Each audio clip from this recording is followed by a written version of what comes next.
to clinch a postseason berth. Lindor is the tying run, and he has had a penchant for delivering some clutch hits in his time in an Indians uniform. Back is Robert at the wall. He leaps up, can't make the play. Scoring is Roberto Perez. And into second base with the tying run is Francisco Lindor. As you couldn't ask for anything better if you're the Indians. You've got your best hitter at the plate with a chance to win with 2 out in the bottom of the 10th. Into the air, deep right center, angles back. He's out of room. It's out of here. The Indians walk off the White Sox. A stunner here in Cleveland. What a finish.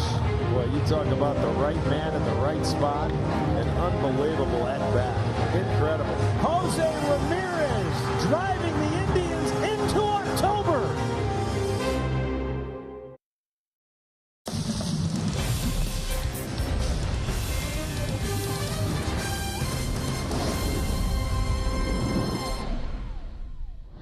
Yes, indeed, in the words of the great Frankie Valli, oh, what a night as the Indians clinched their berth in the playoffs last night with an incredible walk-off win. Now tonight, under the watchful eye of the Bob Feller statue, Shane Bieber takes them out in his final tune-up for October. And he's got a potential date with the Cy Young Award. Let's take a look at the American League Central Division standings.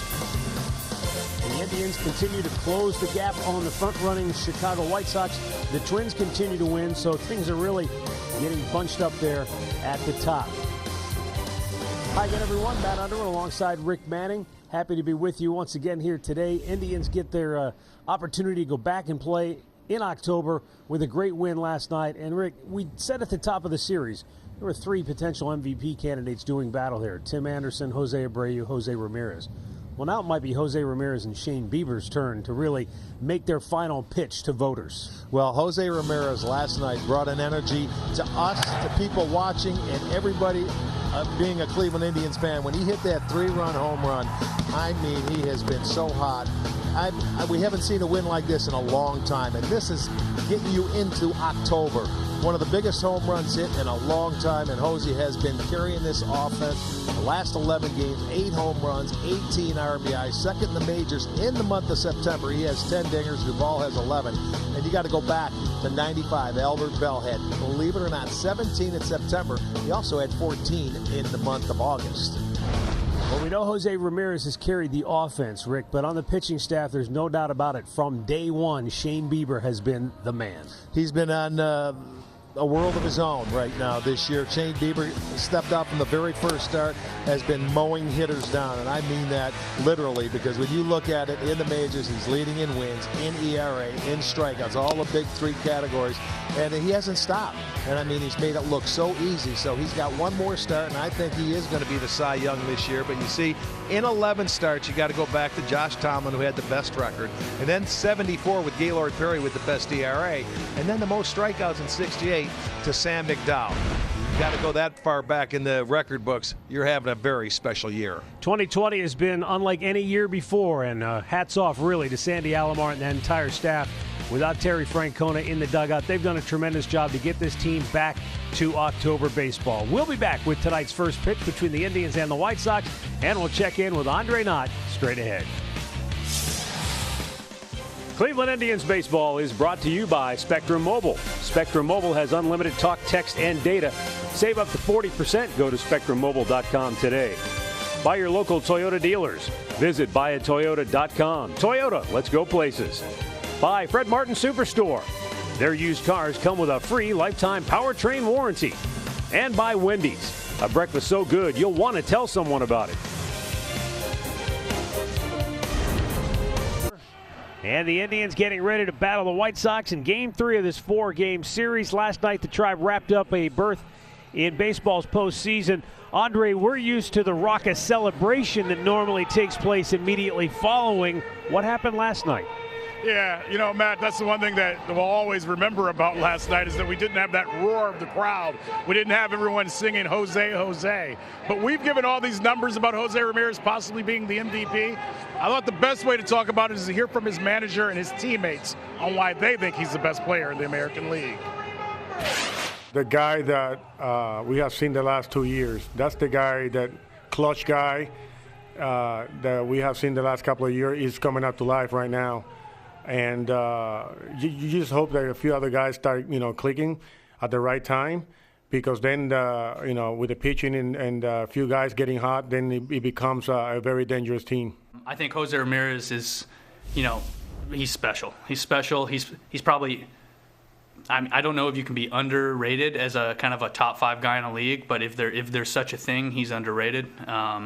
His ability to work a count, to hit pitches that are, borderline good pitches, being a switch hitter. I mean, the whole package really, and he plays a fantastic third too. So I've been very lucky. I've been very blessed to have Tatis and Manny, and now to have Frankie and Jose. Ramirez, he's my partner, man. He's 1-2, 1-3. That combo. It's fun. It's fun. He's been doing it for years now. I can't wait to continue to see the success he's going to have.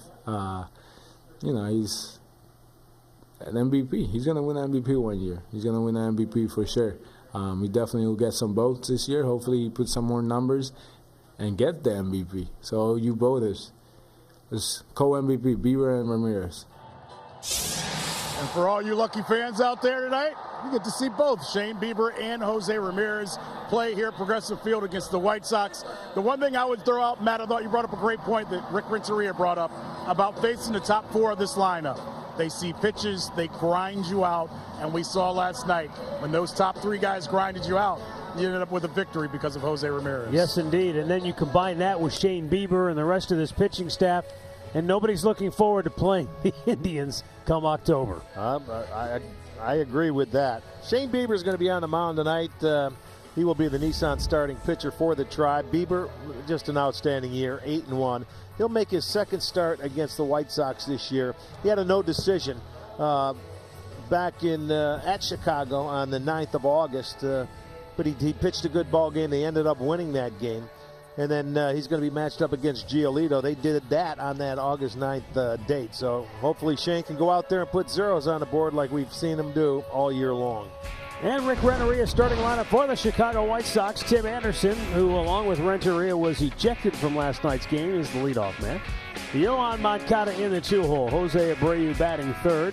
Eloy Jimenez, Edwin Encarnacion, and James McCann in the middle. Luis Robert, Adam Engel, Nick Madrigal batting ninth. That's 8 right-handed bats against a right-hander, Shane Bieber. All right, let's check out the defense, brought to you by your local Spitzer location. Luplow in left field, Mercado in center, Naquin over and right. On the infield, Ramirez, Lindor, Hernandez, and Santana. Perez behind the plate. And we'll take a look at the umpiring crew tonight. Will Little will call the balls and strikes. So far, the home plate umpire has ejected manager Rick Renteria in back-to-back games. He had not been ejected all season long, and now he's got the Evo in back-to-back games. Well, I noticed he didn't take the lineup card out tonight. He sent Joe McEwing out there, his bench coach, to do it. In all fairness, Renteria both times being ejected, trying to step in front of his players. Last night he didn't get there quick enough, and Tim Anderson was ejected for yelping from the dugout, barking at the home plate umpire. So here we go. Game 3. Indians have handled the White Sox this year. They've won 6 out of 8 head-to-head, and they come into tonight's game 31-24. They're 3 games back of the White Sox in the Central. The Twins, who have continued to win, they've won 3 in a row. They've been beating the Tigers. They're just a half game back of Chicago. So depending on what happens tonight, we could have a flip-flop at the top in the Central before the night is over. Shane Bieber into the wind, and we're underway. That pitch is a strike and not called. There we go. On the appeal, they said he went around. It should have been a strike both ways. Yeah. So take the ball off the board at strike 1. Well, they didn't start him off fastball. They know he loves that pitch, and there it is. He did go.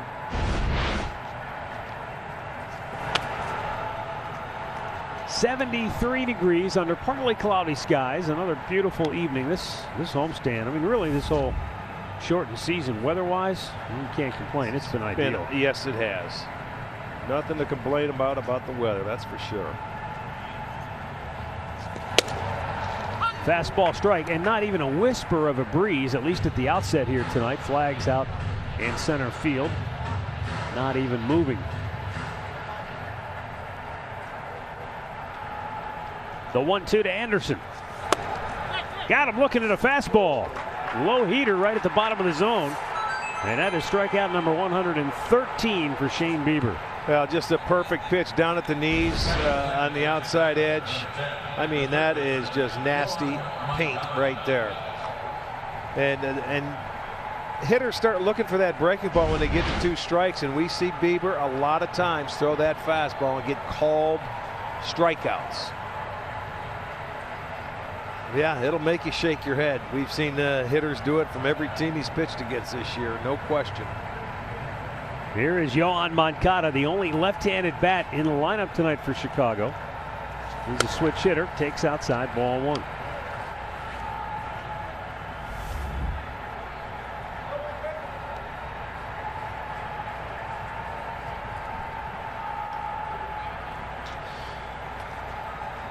Yeah, well, right-handers are hitting a little better against Bieber this year. They're at 188. Lefties are at 155, so take your pick. He's doing it with the right-handers today.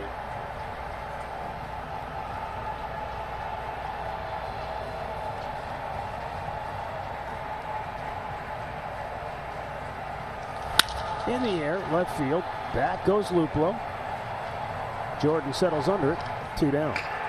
And even if you look at his career numbers, the splits, they're almost negligible either way. It's not really a big advantage one way or the other. Storylines brought to you by Wayside Furniture. Shane Bieber in the running. I think he is the leading candidate, and I'm sure most people would agree. Yes. For that Cy Young Award. Lucas Giolito, I mean, hey, he's got a no-hitter under his belt, so he does this year. Yes, he does, but he's been tough on the Indians, and he hasn't, changed his game plan against them. It's all been high fastballs and changeups against him. Although he has 2 no decisions this year against the Indians. He's pitched great, though. Jose Abreu.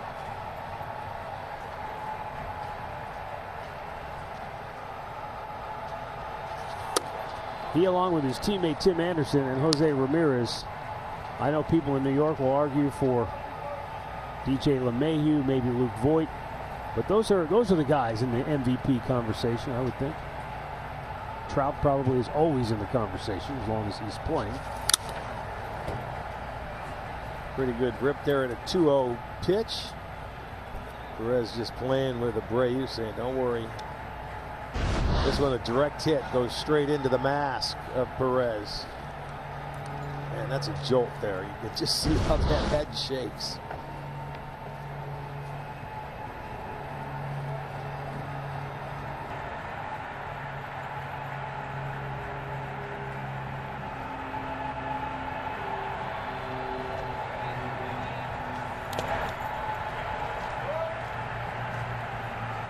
Jose Abreu, second in the league in home runs. Jose Ramirez is third. Jose Ramirez is second in the league in runs scored. Jose Abreu is third. Jose Abreu is number 1 in total bases. Jose Ramirez is second in total bases. I mean, that's scary how close these guys are in so many categories. They're first and third, respectively, in runs batted in. First and fifth in OPS. Bounced out in front of the plate. And Bieber will put him on. Just his 19th walk in 73 innings of work this year. Well, you can just tell he's not going to make a mistake to that guy and let him put a run on the board, especially in the first inning. He'll go at you very strong, and if he walks you, then he'll come right after that next hitter.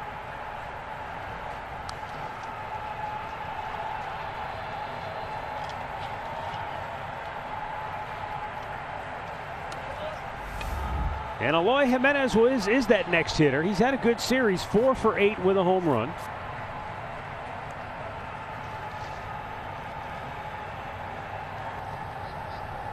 And always dangerous in these situations because his 25 2-out runs batted in are the most in the majors.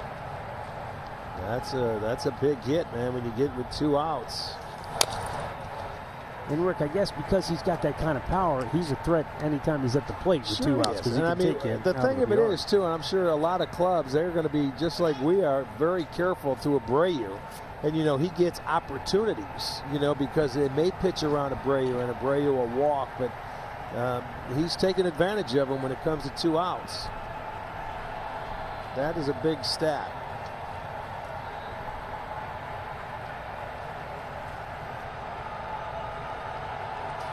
Nice backhanded pick in the dirt by Roberto Perez. Boy, I don't know that anybody in baseball does it better than him. Yeah, there's the curveball down. He came up on us. We've seen him do this year where he just sits down and catches it and frames it for the umpire.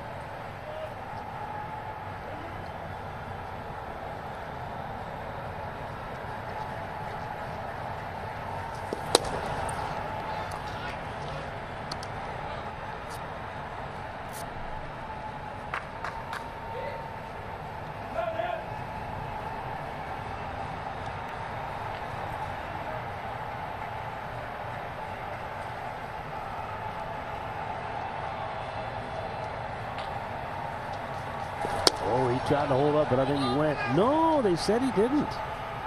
Nick Wentz says he didn't go, and it's 3-1. That's a big pitch right there. I've seen him call it for less.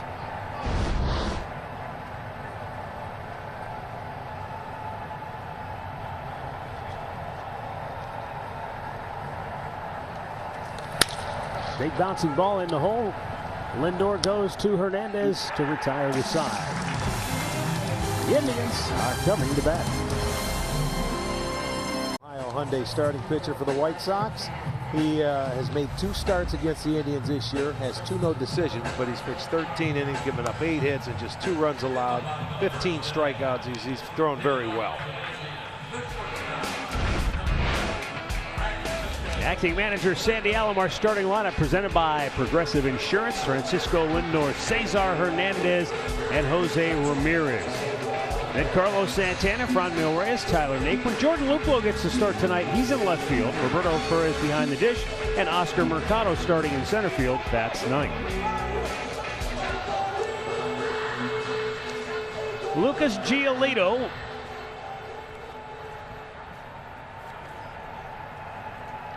pitched perhaps the game of the year with a 13 strikeout no-hitter against the Pirates August 25th.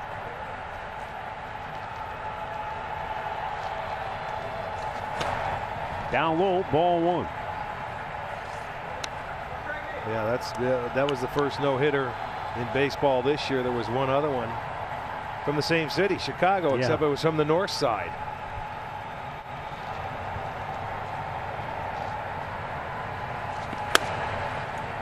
Again, we don't know for sure, but there is a chance that not only could these 2 teams meet next Tuesday in the wild card series, but this would be the matchup if they met. Oh, yes. Giolito and Bieber. Correct. Fouled right back. Lindor lost the handle on the bat. One of his hands came off.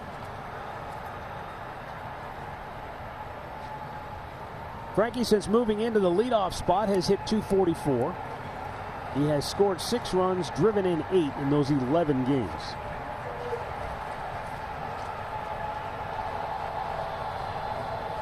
But as you pointed out, more than anything, it has lit the season for Jose Ramirez. That was the biggest change that maybe we didn't see coming. We thought it would get Lindor going.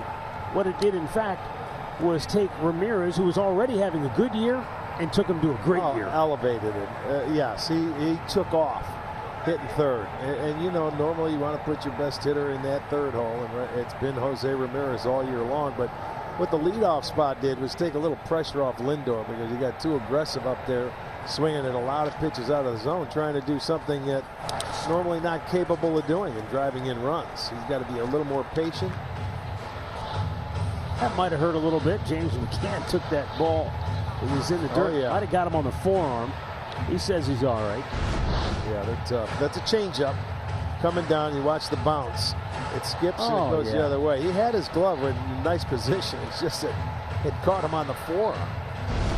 White Sox are already down a catcher because Yasmani Grandal got a ball like that, and it got him on the finger, on his pitching finger, or not pitching, his throwing finger on his right hand.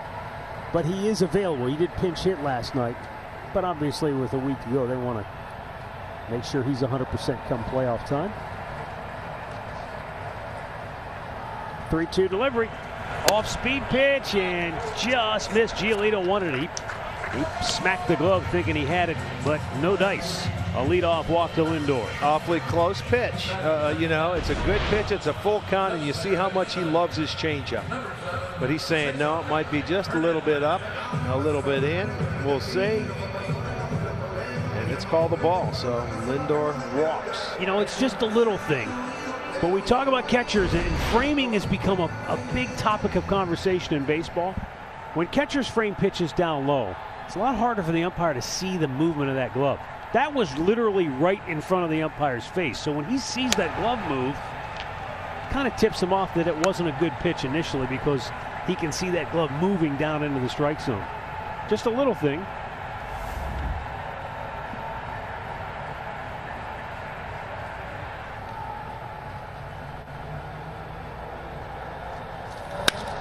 Popped him up.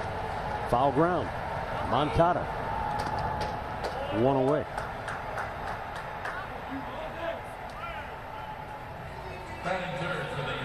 Take a look at Jose Ramirez. During his 7-game hit streak, he's piled up 14 hits.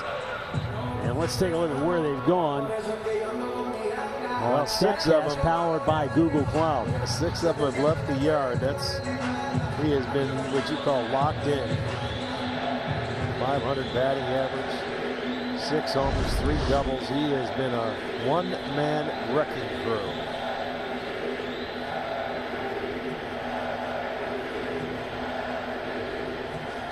Popped up, foul, back out of play. You know what goes unnoticed is last night in that walk-off home run, the pitch before that, he fouled off, which was a nasty little slider down and in. He was able to get a piece of and live for another pitch, and then got the fastball he was really looking for, and he did damage with it.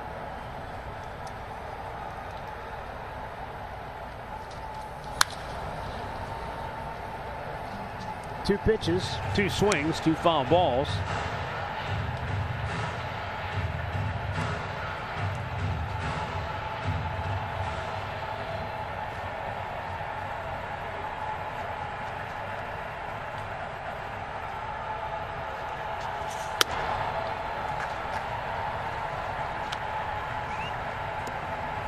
Tried to get him to go at that fastball just above the strike zone. See if he follows it up to change the eye level and goes back with a changeup down and away. Doubled up. Oh, what a play by Abreu. Throw down a second, double play, ends the inning. That was a thing of beauty for Chicago. And Abreu gets up limping as he heads to the White Sox dugout. Don't know if he rolled the ankle, but man, that's a heck of a play. Known mostly for his bat, but he likes to play every day defensively out there, and this is a great job to not only stop it. That ball was by him. That's a terrific play to end the inning. That ball gets by him. That's a double, possible 1 run. But boy, that saved extra base hits and turned the double play in turn. Not known for his defense, not like that anyway. Edwin Encarnacion leads off.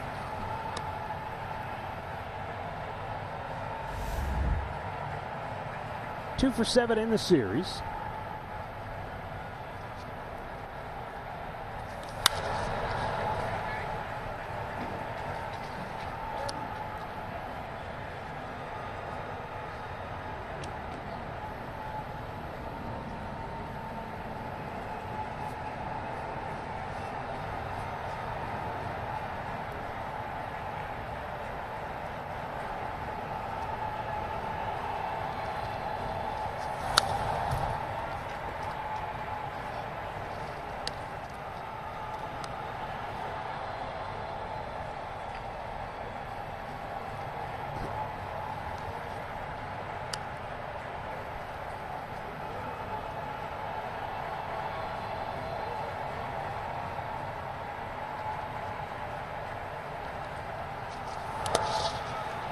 Encarnacion signed a 1-year, $12 million deal with the White Sox this past offseason. There is a club option for next year, but you have to wonder. He'll be 38 at the end of the season, and the way the numbers, the productivity starting to slide. I don't think they'll pick it up. No way. You know why? I think they could use it. You keep McCann behind the plate, and you can go with him and Grandal, who's already signed. And Grandal can play some first base and give Abreu an opportunity. So that, you know, they have a little more movable parts if they do it that way. But that's just my guess. One other guy that they may want to DH at some point in time. Kid that plays out in left field. Jimenez. Yeah, right. Yeah, absolutely. 2-2. Yeah, because defensively, I don't think there's any doubt Adam Engel's a better defender, and he's a guy I think they like too. But how do you work him into the mix with the logjam? Well, it's currently? a nice problem to have. Yeah. Well, it's a nice problem to have. I mean, Engel right now is a fourth outfielder, and he's done a nice job pinch hitting coming off the bench with him. Nice pitch. It was outside though. It was a good pitch. He laid off of it. The old teaser.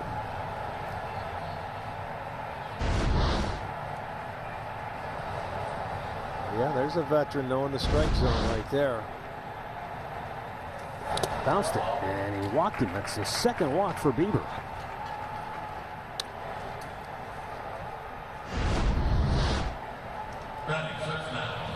Looking at Shane Bieber's pitch arsenal, the four-seam fastball, 36% of the time. Has the knuckle curve that he can throw, it seems like any time, for strikes when he wants to. The cutter, the slider, the changeup. But you have all right-handed hitters here, so you'll see more probably cutters, curveballs, and sliders than the changeups today. He threw 4 changeups the last time they saw him back in Chicago. He's already thrown 2, both to Moncada. Right.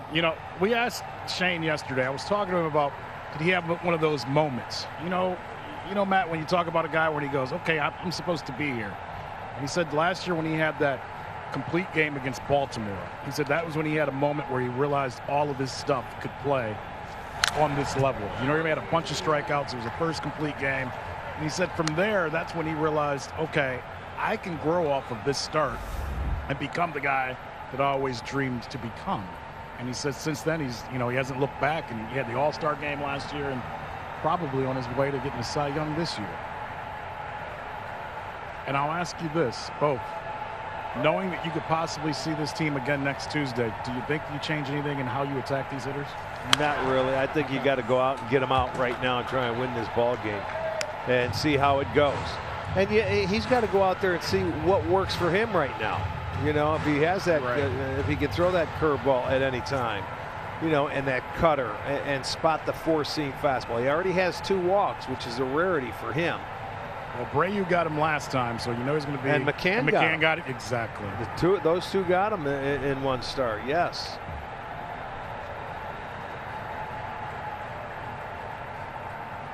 There you go, that four-seamers. That's the one I'm looking for. McCann out looking. That's the second strikeout for Bieber. Well, May 19th against the Orioles, it was right here. He went 9 innings, CG, 5 hits, no walks, 15 strikeouts, and a 10-0 whitewashing of the Orioles. He made 107 pitches in that complete game effort. You go 9 innings and punch out 15 and only have to use 107 pitches. Well, that's some kind of performance. Well, the 3-pitch strikeout was around then. Right. Well, that was the moment, though, that he realized that he was no longer just a pitch-to-contact guy. And you know that he doesn't pitch to try to strike guys out, but I think that was the game, Matt, where he was like, you know what, I can punch people out. I don't have to just pitch to contact anymore. Right. Followed that up with 10 punch-outs against the Tampa Bay Rays the very next start. What's interesting to me, and I keep going over this in my head, I keep forgetting that, that here is Shane Bieber coming, and I'm thinking, you're coming down the stretch and you're worrying about, like, how much is left in the tank. Well, by rights, there should be a whole lot left in the tank going into this postseason. I'm sure there is for him.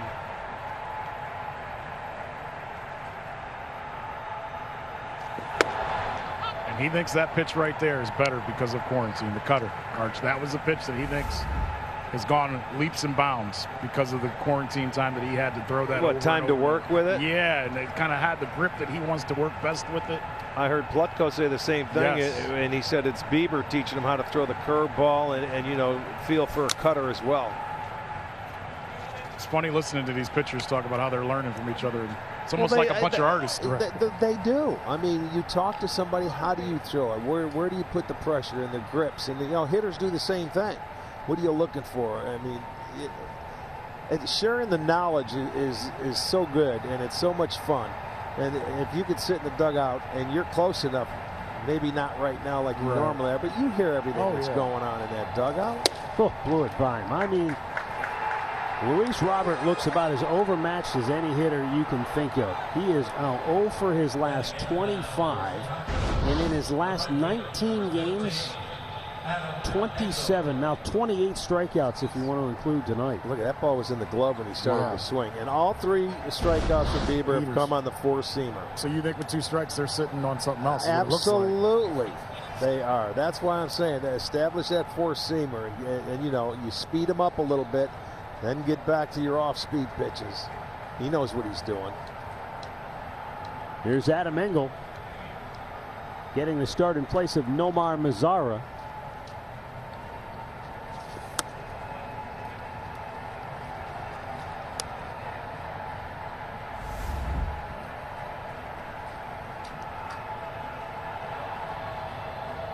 Engel's probably standing outside Rick Renteria's office door every day saying, what more do I have to do? I'm out hitting Mazara by 90 points. Yeah, but you know what? This guy, he knows. They've seen him before. He's been something special for him off the bench. He came on off the bench in the 8th inning to pinch hit and was robbed by DeShields of a double, and then came back and hit the triple to give him the lead. He hits from the wrong side.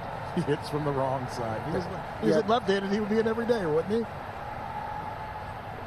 Well, he had his opportunity to play every day.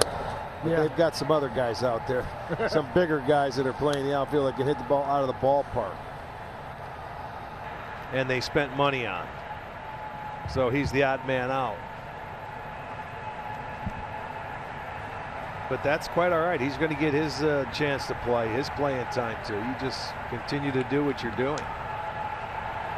2 down, 2-1 count. And that's fouled back out of play.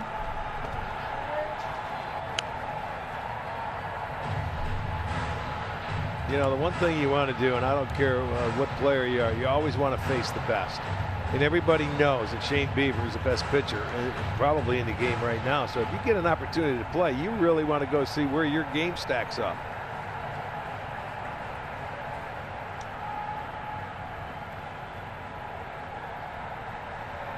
Looks like they're going fastball away with him. Not even going to show him the breaking ball yet. There it is. Why would you? Exactly. He strikes out 3 in a row to end the second. 4 Ks through 2 scoreless for Shane Bieber.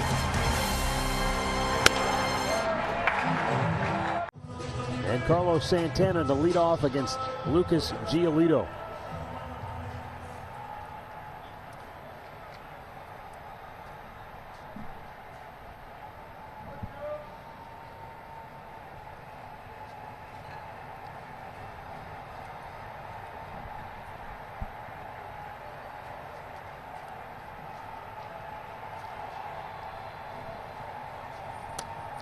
Down low, ball 1. First pitch changeup to Carlos Santana. Oh, yes. I wonder if the scouting reports are that Santana's been more aggressive than usual, so attack him with off-speed stuff early. Well, just let's see how aggressive he wants to be on that first pitch. Giolito making his 5th start on the road this year. He's 2-0, a nice 2.74 ERA.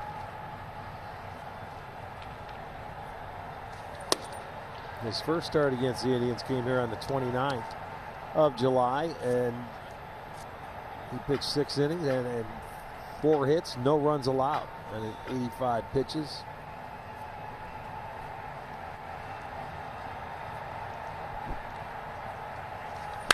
There's a long fly ball into deep right field. That baby is long gone. deep into the lower deck for Carlos Santana. And the Indians jump on top 1-0. His 7th home run of the season, 2nd home run of the series. Well, an inside heater to Carlos, and he did not miss it.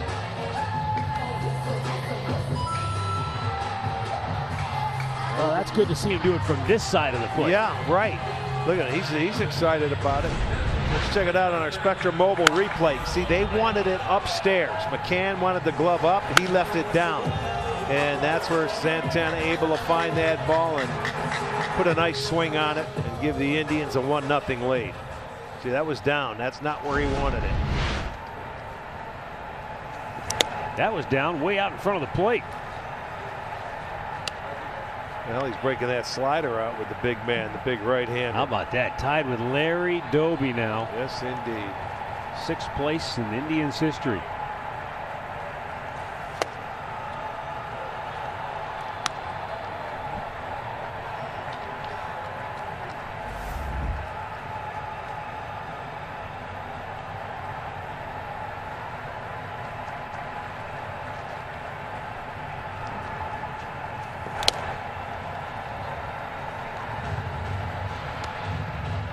Trying to get a feel for that slider. Going to the bill of the cap for a little stick-em, it looks like.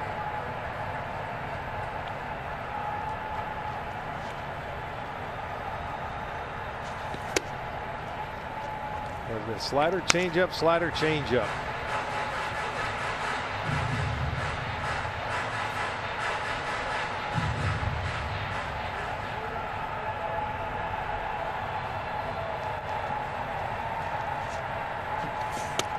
Boy, that was right there. Took a fastball for a called third. First strikeout for Giolito, 1 down here in the 2nd.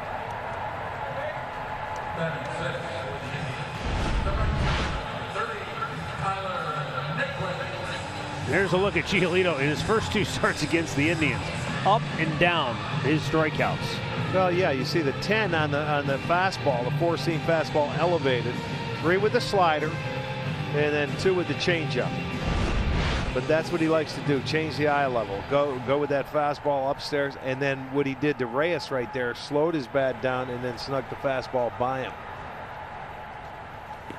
Coming into tonight's start, he had thrown, in his 2 starts this year versus Cleveland, he had thrown 95 fastballs, 69 changeups, and just 22 sliders. Yeah. Tells you all you need to know right there, right?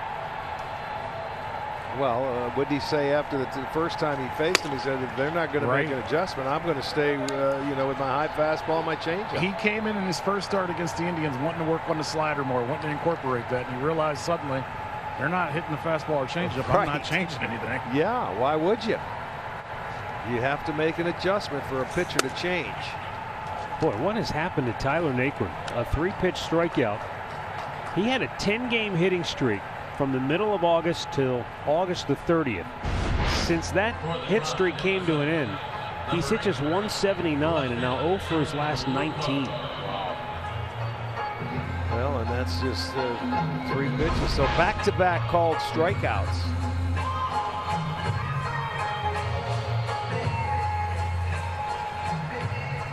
Now Jordan Luplow getting the start in left tonight.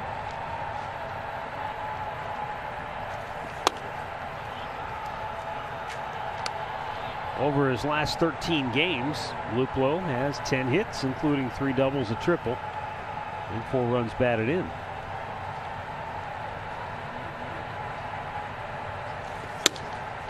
Fastball strike outside on a corner.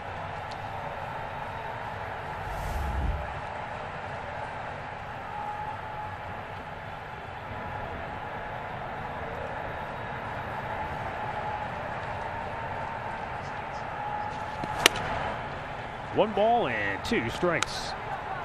Way out in front of the changeup.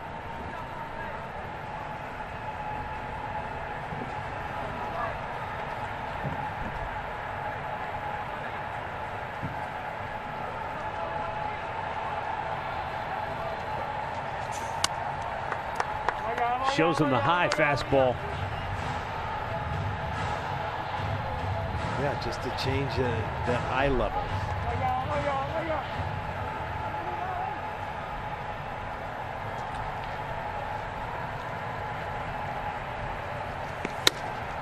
and ran the fastball up by the letters to strike him out. Carlos Santana homers for the Indians. They've hit 5 in the series as a team. All 5 have given them the lead. By Google Cloud, you can create custom reels and search 3.5 million videos. Watch, create, and share. Only theindians.com/film room.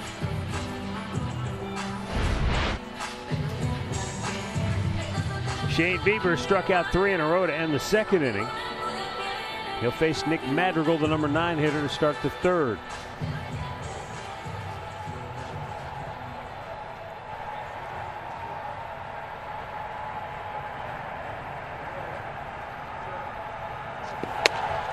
Yeah, both pitchers punched out the side in their second inning.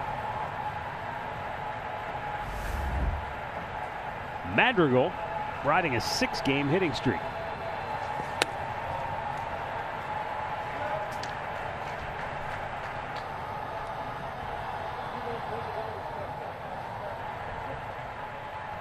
Last night, an RBI single that broke the 1-1 tie in the 10th.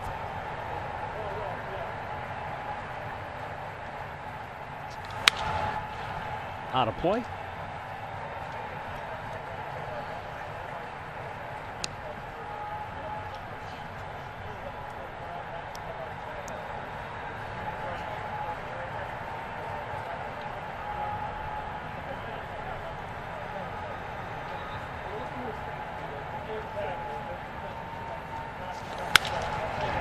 Down the right side, but foul.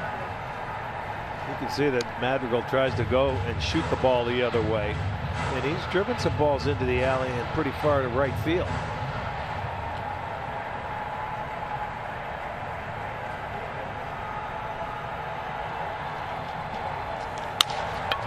Jose Ramirez cuts it off and makes a good throw to get him one down. Tonight's stat of the game brought to you by Buick. In Major League history, here are the most consecutive games to start a season with at least 8 strikeouts. Bieber with 11 and Randy Johnson at 15 back in 2000. Boy, in the big unit, you could understand why at about 6'10", 6'11", he could get that ball up there with a nasty slider. But Shane Bieber, I mean, he may not throw as hard as Randy Johnson, but the control is right there. Command and some weapons and about 3 or 4 pitches that he can throw at any time.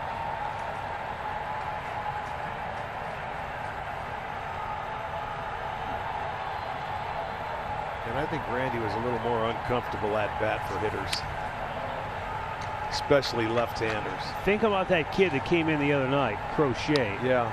And project him as a starting pitcher, doing that for 6-7 innings every night. That's what Randy Johnson was. I mean, Yeah. just overpowering people.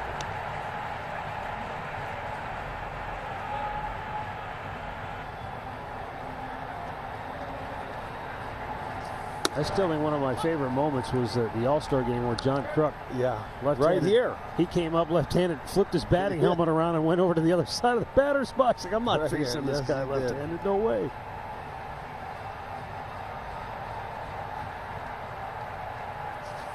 There's no treat right-handed either.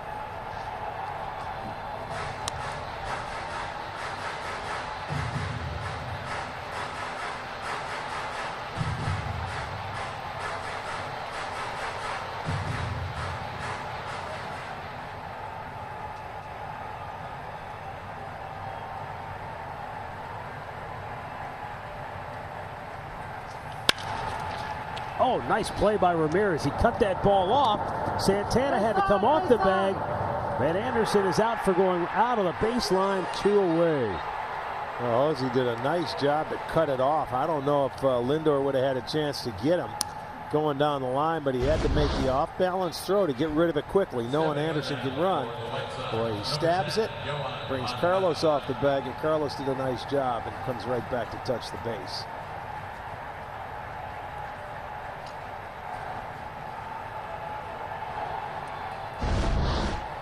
So with 2 down, here's Yohan Moncada.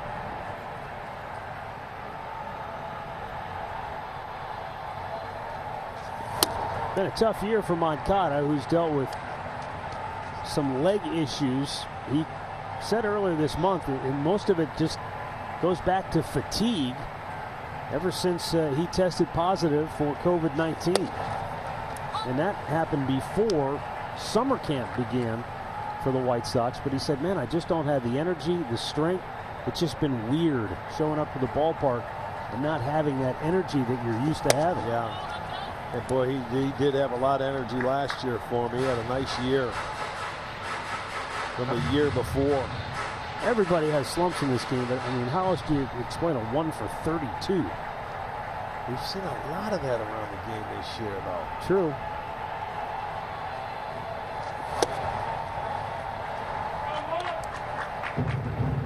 You know, I don't know if it was because they were off for the 3 months before there's a good change-up, and that's when he throws it. It's to the left-handed hitters. That's the third one he's thrown tonight, yeah, all of them to Moncada. Right. He may see more of them after that swing. There's the heater. He doesn't look like the same player. No, he doesn't. You're right. 5th strikeout for Bieber, 6 in a row, retired by the right-hander. 1-0 Cleveland. Unique performer. Well, a no-hitter is rather unique. And Lucas Giolito in his career against Cleveland, 6 starts, 2-2, 2.56 ERA. He was bad the first 2. He's been great the last 4.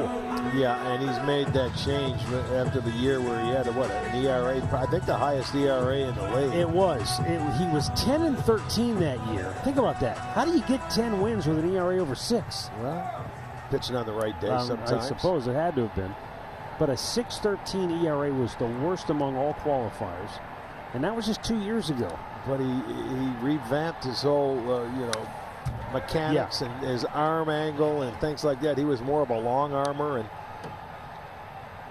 you know, they really worked hard on that, and he came back and had a bounce back year, and he's been unbelievable. No hitter this year, to his credit. Don Cooper, the pitching coach, they did something right. See, he brings the arm right out of the glove, and it goes right behind his head, where it used to be a long arm angle, and I think hitters would get a good look at it. After he came over here from Washington, this is a 3rd straight pitcher that they're pitching against. They got in the Adam Engel trade. So think about that no-hitter that he threw against the Pirates. He had 30 swings and misses in that game. Wow. That's the 2nd most in any no-hitter since Nolan Ryan had 31 swings and misses in his 1990 no-hitter. That's 30 years. 40-some years old. But that's 30 years ago. Yeah. Well, that's a ton of swings and misses. He just had to be pinpoint on that game, and everything just was in sync. Probably throwing the ball exactly where he wanted to. 2-2. Change up. Is that playable? It might be. Let's see. McKee to the on-deck circle. Can't get there. Didn't get a good jump. He didn't pick it up, I think, right at the outset. But it would have been a tough play. But I think if he saw that ball, let's see how he watch it go up, and then we'll see how quickly he gets up. Nobody else to him. Yeah, well, you see, he didn't pick it up. You know, catchers, a lot of times, you know, when that ball goes up, unless someone says up, up, up, up, you know, they don't know. Right, until he looks up and he knows it's going to be a foul ball, but he doesn't know it's going to be a catchable foul ball. Oh, there's a nice swing by Roberto Perez. And I'll tell you what, I'll tell you exactly how nice a swing that was and how good it felt for him. He slammed the bat down when he left home plate, almost as if to say, finally, that's what I've been looking for. That's the swing that I need to get back to. Well, there's the fastball, and he gets a fastball, and he didn't miss it. Take it right back up the middle. See if we can see him throw that bat down. He was out of the picture, but it feels good. Oh, yeah. You know, when you're struggling and all of a sudden you get that first at-bat, and if you can get a hit, boy, it makes you feel. See, they're chirping now. He's talking. If you can make a left turn on that first at-bat in the game, it certainly helps you. Hey, when you're 0 for 11, 2 for 28, having the kind of year he's had. That feels like $1 million right there. How's this for some frustration? Watch this. The great swing. And then, that's what I'm talking about. Slam dunk that back.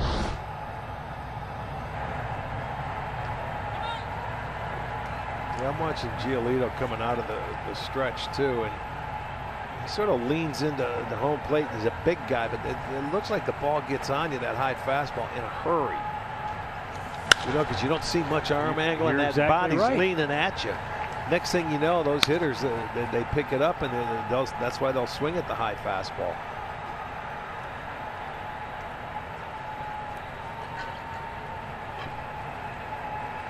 This will be a good angle. I mean, you just zero in and see how hard it is for that hitter. Now, granted, you're farther back, but yeah, but watch how him hard lean. it is to pick up the ball. Yeah, he leans forward, and then his arm, you won't pick it up until it's on its way. Oh. And now you've got to realize he's got that changeup he can go to. That was a slider, I believe, right there to Mercado. But now we can give you a little lower angle right here and get an idea. Oh, yeah. This Here is you perfect. go. This is what you want to see. See that? That slider can't hold up. And Goes after it, you walk away. You just don't have a lot of reaction time. No, you don't. And I mean, you have to pick it up. Here's the no-hitter for Giolito against the Pittsburgh Pirates with the 13 strikeouts, the 1 walk. That's probably the closest thing they've had to a hit. That was angle, and that was that Gonzalez that hit that ball in the right field. Man, he is sweating like there's no tomorrow, huh? Well, big man's working hard. Well, Lindor had a rip, fouled it back, walked his first time up. Matt Arch, the best thing about that no-hitter is Giolito said after the game on that pitch to Gonzalez, he says, that was my worst miss of the night. I was supposed to throw that over his head. Oh, yeah. He said, when I released it, I said, uh-oh. Yeah. Angle saved my life is what he said after that pitch. Well, you can't be perfect, you know, but he was almost the Atta-ball. He would have been perfect. Didn't he walk Gonzalez, I believe? I think it was. Yeah. I think it was Gonzalez he walked, yes. And then he made the last out. Could have been a hit.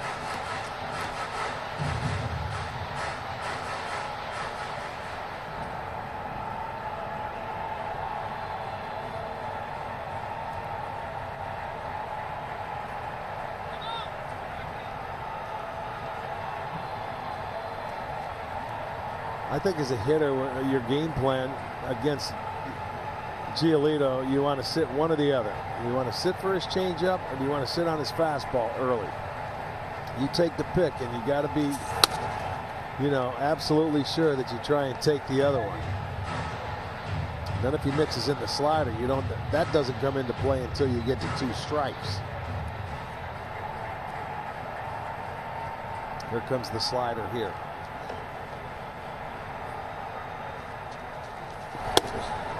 Good take.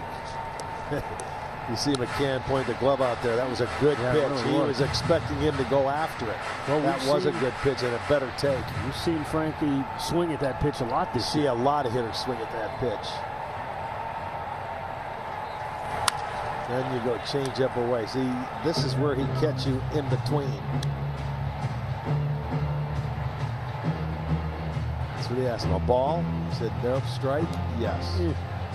Yeah, well, he'll tell you that. Yeah, it's a strike because you swung at it. Fouled it off.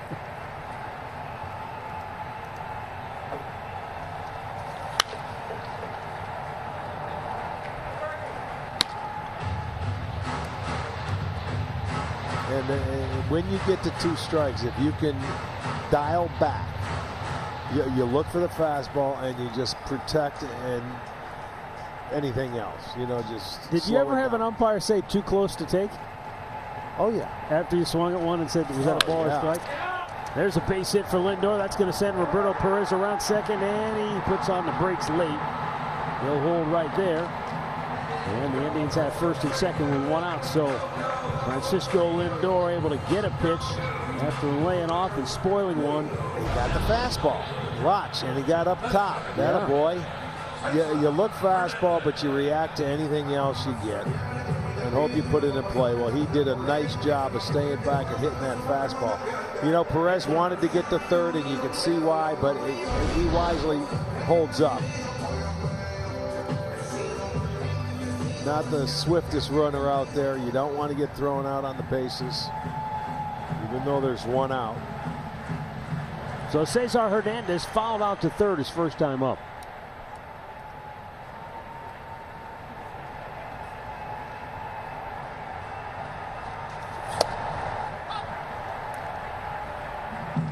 It was Hernandez, the unlikely power source early in the game last night. He homered in the first inning, just his third homer of the year. Gave the Indians a 1-0 lead. And it was their only run until they scored 4 in the 10th to win. And of course, he was in the middle of that, drawing the walk that brought up Jose Ramirez, who then hit the walk-off 3-run homer. Yeah, all 3 of Hernandez's home runs have come in this ballpark.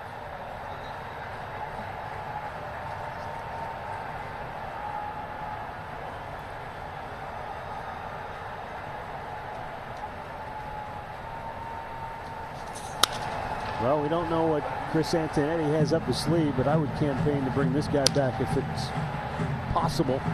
The way he's played this year. He's been a steady performer, no question.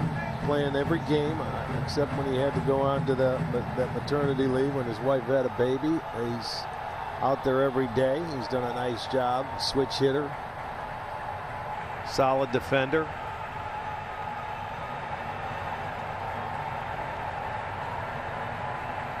Giolito with 2 on and 1 out. And it's downstairs. So that's the same pitch that Lindor laid off of. Yes, but they see it so rarely. If he starts throwing it for a strike and prove that he can, then they may start swinging at it. But he hasn't thrown one for a strike yet to where he's gotten the punch out.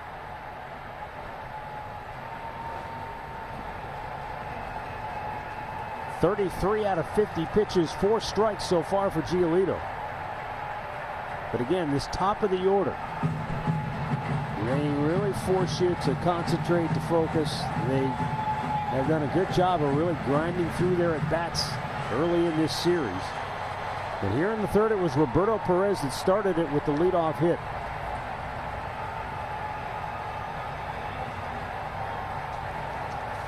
And now another ball in the dirt, and Hernandez has worked the count back to 2-2. Another breaking ball. The one thing Giolito can do, he can get the ground ball double play. He has 8 on the year after getting one in the first inning off the bat of Ramirez. That's what he's looking for right now, is a ground ball. But I'd love to see Hernandez just make something happen here, because you've got Ramirez, and then that way he'd have to pitch to him for the most part. Nice. Another ball in the dirt. That was the changeup. That wasn't the slider. So he's worked his way back to a full count. Now let's see if he has the patience to remain with the good eye or get it in the strike zone.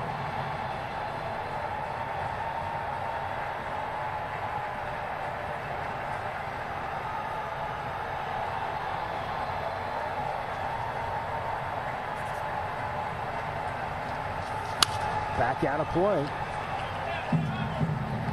Well, Tom Boschenick pointed out before the game that since the no-hitter by Giolito, he has averaged just a little over 5 innings per start, and he's averaged 18 pitches per inning. This will be a lot. This will be pitch number 54. We're in the third inning, so he's on that. He's going to go past that average here in the early going. 3-2, ground ball. They might turn 2. Let's see. There's one, and Hernandez able to beat it out. Baby. The bobble by Anderson cost him the double play. Yes, it did. He didn't field it cleanly, and now that forces you to have to face Ramirez. That's all it takes. Sometimes that unturned double play can haunt you. He went with a backhand instead of catching it. He was in front of the ball. He didn't have to take it from the backhanded side. He could have been in front of that ball and given him a flip. And that cost him. We'll see if Giolito can pick up his defense right now, because he's got to face the hottest hitter in baseball. As Jose Ramirez comes to the plate, I know a lot of people have been asking. I got all kinds of texts and tweets. Yes, he still uses Rajai Davis's bats. They ordered some. He always has them. You guys know that. I haven't reported because I'm not usually as close. But yes, last night's walk-off home run was a Raj Davis modeled bat, and he's got it in his hand right now. He's using that for the last 3 years? Yeah, I mean, the model number with his name. Yes, yeah. They ordered a bunch in spring, but it still has Raj's name on it. It's a Raj bat. He has his own, Arch. But he doesn't use those. No, he uses everybody else's. Yeah. I haven't reported on that because I haven't been as close. But yes, the Raj Davis bats are still around, and the one and only Jose Ramirez still uses them as much as he possibly can. I think what happened is a lot of people saw the replay last night, and they had that shot we have right now. And a lot of people go, whoa, is that a Raj Davis bat? And I had to tell someone, they'll remain nameless. I go, he always has Raj Davis bats. That's not new. Miss one game, you miss a lot. The 1-1 upstairs, 2 balls and a strike for Jose. Well, he tried to throw the 2 fastballs by him in his first at-bat, and Abreu at first base saved his bacon right there because he was able to turn the double play. But he smoked a fastball down the right field line. He caught it. Looked like the ball was by him.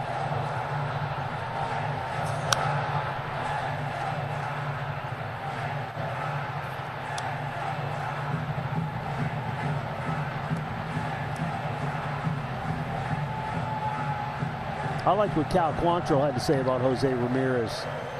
When you hear a pitcher talk about a hitter, it comes from a different perspective, and he's saying he's hitting pitches that pitchers would call, that's a good pitch I just made, and he's hitting those.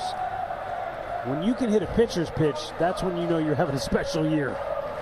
Yeah, they don't like tipping their caps to the hitters. Upstairs, full count. What happens is when hitters can foul off their best pitches to stay alive, then they have a tendency to make a mistake, or they don't hit their spots every single time. But it gets frustrating when a good hitter fouls off one of their best pitches and he stays in the batter's box. All right, we're going to get a 3-2 changeup. I don't want to give in to him. Had him out front. Popped him up. Is it playable, though? Let's see. Abreu to the railing. Can't get there. But he kept his hands back enough to, just foul it off. I mean, and he went with the high fastball prior to this, and see how far out front, but he kept his hands back enough. A lot of guys will pop it straight up in the air. His ended up reaching the seats. Or a miss. That's the other thing. You get that far out in front. Roberto Perez at third. Cesar Hernandez at first will be off with the 3-2 pitch. Ball 4, they're loaded. Not surprised right there. First time up, Carlos Santana leading off the second inning, and this has been something the Indians, for whatever reason, have done a pretty good job of, hitting leadoff home runs. He smoked that ball. That had some carry to it. 441 feet.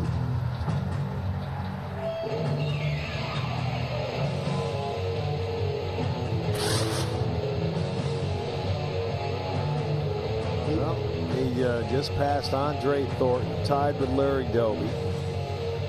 See Trotsky. Tomey leads the way. Albert is second. Manny is third. Earl April, of course, fourth. 8 times this year, Indians hitters have led off an inning with a home run. Right now, Santana, after leading off the second with that dinger, will bat with the bases loaded and 2 down here in the third. Well, right now in this inning, Matt, 32 pitches for Lucas Giolito. He's almost double what he's been averaging. That's Niagara Falls math, Andre.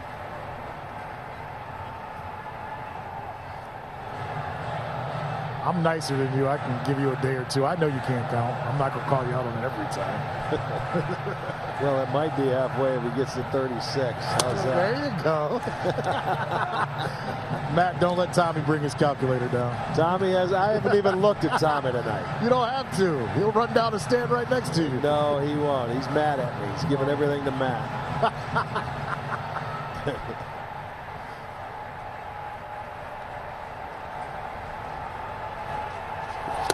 Way out in front, 1-1.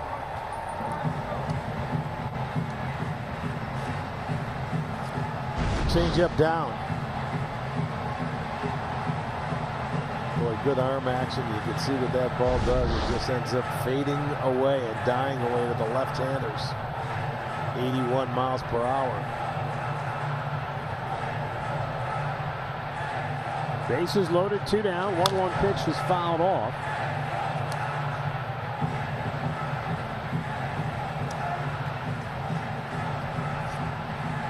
Go. 12 pitch first, which double play help. 17 in the second. And Andre, this is going to be the 36th pitch. Now that's just what he's been averaging since the no-hitter, right. the 18 pitches per inning. Boy, you'd love to see Santana come through, and the 1-2 on the way, but he strikes out to end the inning. So the Tribe leaves them loaded. Giolito has fanned 5. 1-0 Cleveland after 3. 0 Cleveland. Shane Bieber off to a good start. Has fanned 5 in 3 scoreless innings. Has walked a couple. Yeah, but he's been on point. That fastball, that 4-seamer, been working tonight. 5 strikeouts. Couple of walks.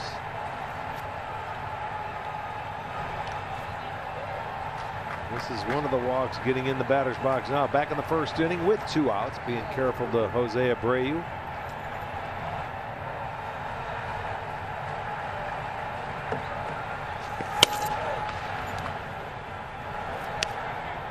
So we've talked about guys who've had hitting streaks and then kind of struggled, going into an extended 0 for a 1 for 20 kind of thing.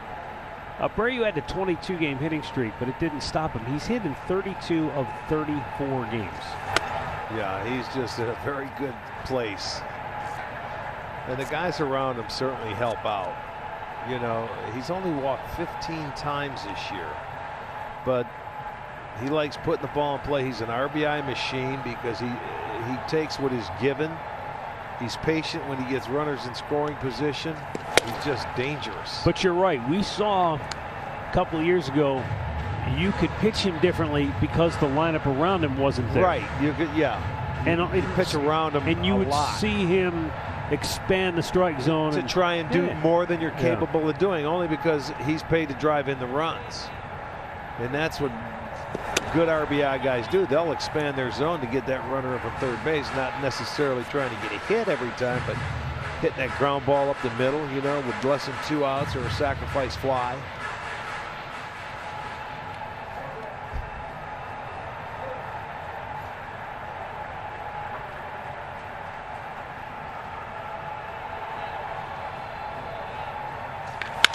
Hit hard to Ramirez. And by the time he comes up with it, Abreu is aboard on the error. Well, he hit that ball. He smoked it. He had the count in his favor. But Jose just couldn't field it cleanly. Third error in the series for Ramirez. Yeah, he had 2 the other night. That ball had some skip and it was smoked. That's why they call it the hot corner, folks, right here. You can see how quickly that ball got on him. A play he should have made. It was hit coming off the bat at 107 miles an hour. So with the leadoff man aboard, Eloy Jimenez comes up.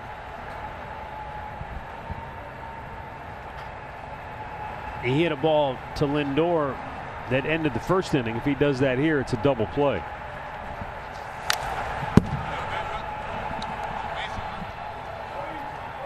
How's that high fastball straight back? Bieber just now about to approach the 60 pitch mark.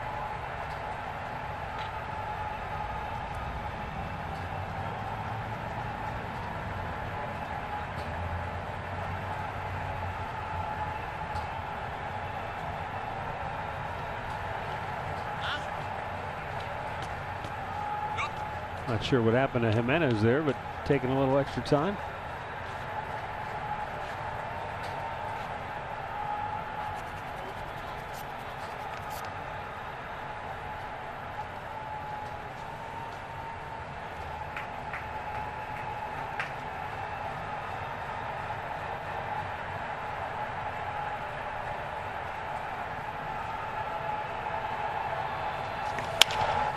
He unloads to left field. That's the first hit for the White Sox. On his way to third is Abreu. And into second base goes Jimenez on the throw. So the tying run gets to third. The go-ahead run, though, gets to second base. Yeah, that play there, I would like to see Luplow go get it. You're not going to get the guy at third, but he pulled his hands in and did a great job of hitting the fastball. Luplow had a chance to get that ball and go to second base, but he went right to third base where he had really no chance at Abreu. Had a much better chance of getting Jimenez at second. So they got it set up right now. Nobody out, second and third.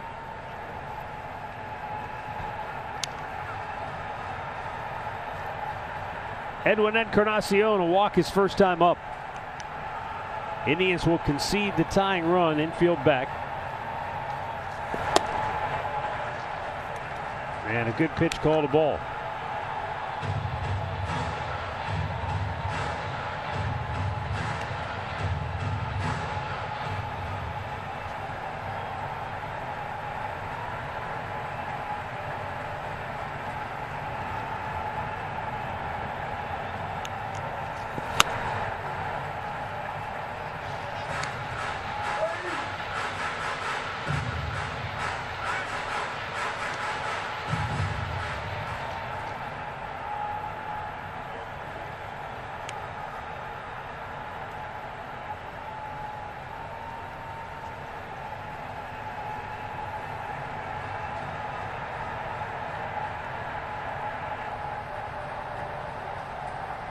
Encarnacion, last 30 games, batting .159.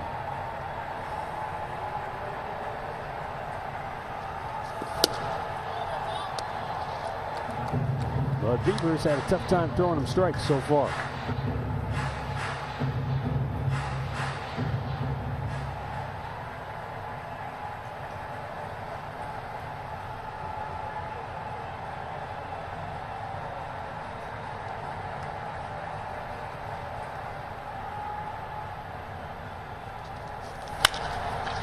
Lindor's only play is at first. The White Sox tie the game. Edwin has his 19th run batted in on the year. One down. Go ahead run to third. And we'll see if the Indians now bring the infield in. I got to look and see if Frankie had a chance to go to third base or Jose was too deep, because they did have a shot.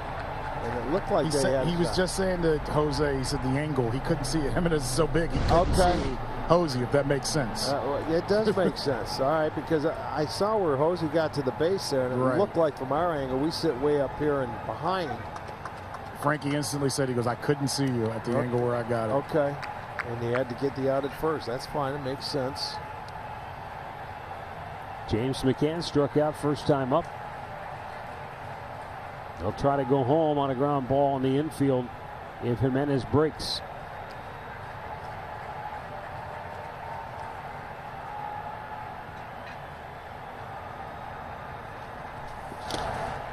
And McCann went fishing.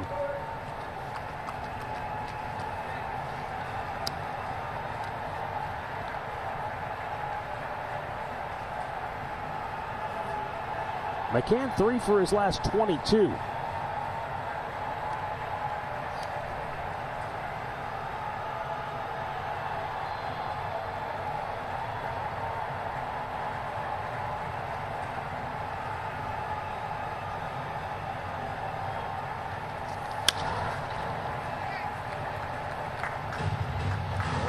Chance now to go for the strikeout.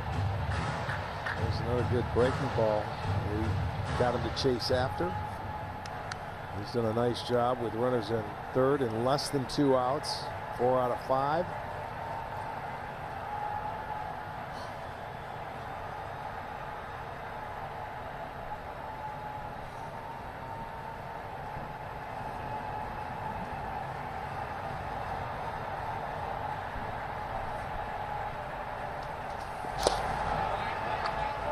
Good block by Roberto.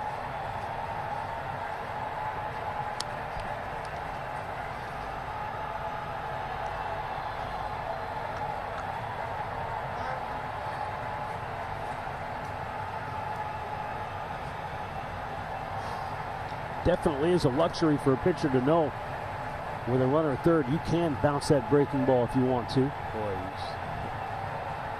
yes, one of the best in the business back there.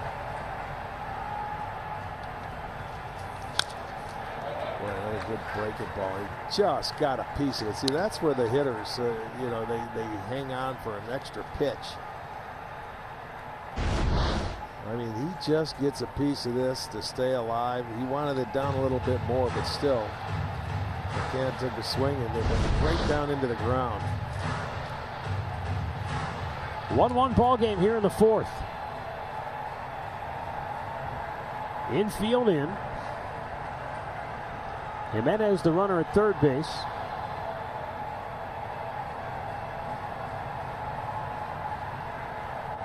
He wants another curveball.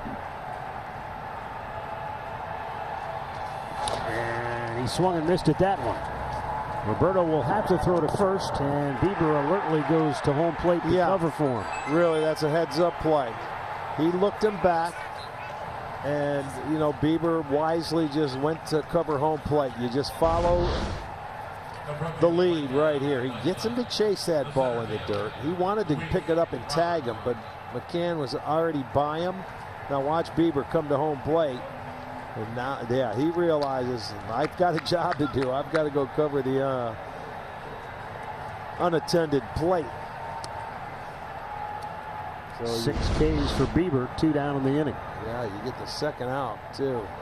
Infield backs up. Luis Robert to the plate.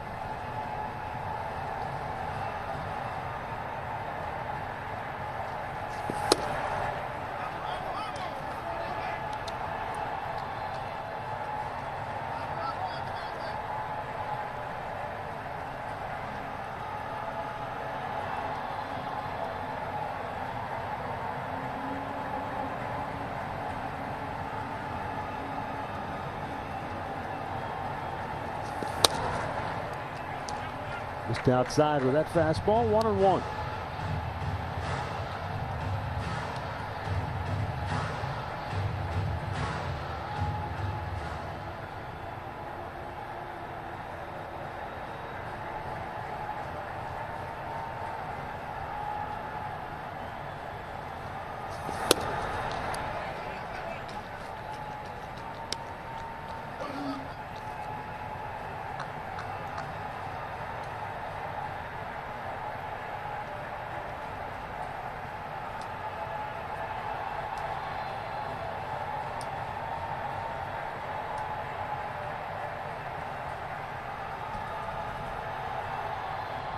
And the 2-1 offering.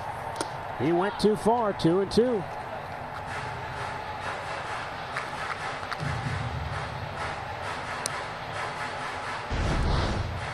you get that pitch in a hitter's count. That's where the hitter must lay off. You can see the look on his face. He can't believe he chased that pitch. You got to lay off the low pitches with Bieber because he can spin them and they can bounce right on the plate.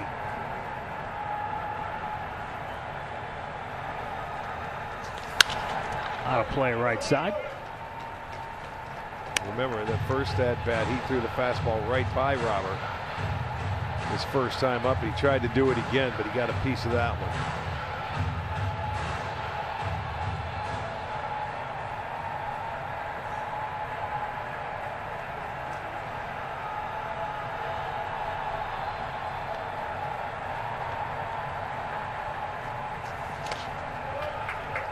Well, another good block by Roberto, but now the count is full 3-2.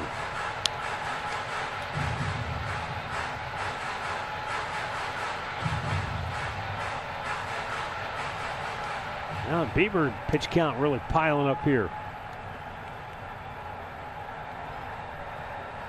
Even though both pitchers have only allowed 1 run to this point, they've both made a lot of pitches. Testament to how good these lineups are, but Robert strikes out again. 7 Ks for Bieber. What a job to get out of that, only allowing the 1 unearned run.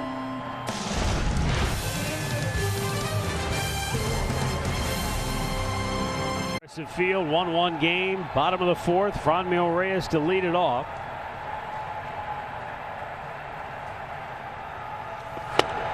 Indians' lone run came on a home run by Carlos Santana in the 2nd. White Sox got an unearned run top half of this 4th.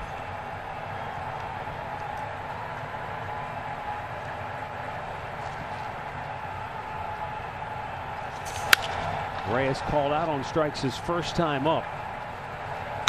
Just 2 out of 8 in the series, but he has reached safely in 6 of his last 7 games. With 6 hits, 5 walks, 3 runs batted in.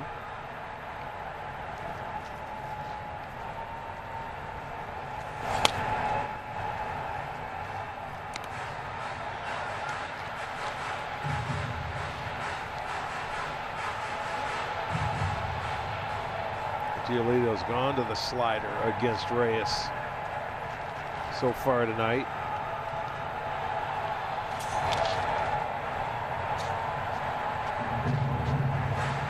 Two balls, 2 strikes.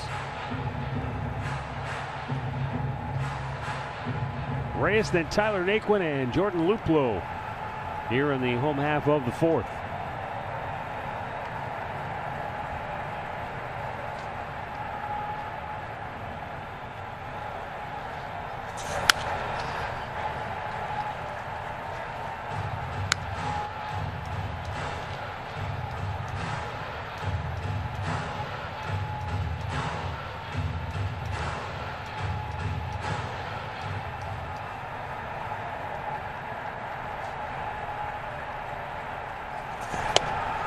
Struck him out with a slow off-speed pitch. Looked like a changeup, his 6th K of the night.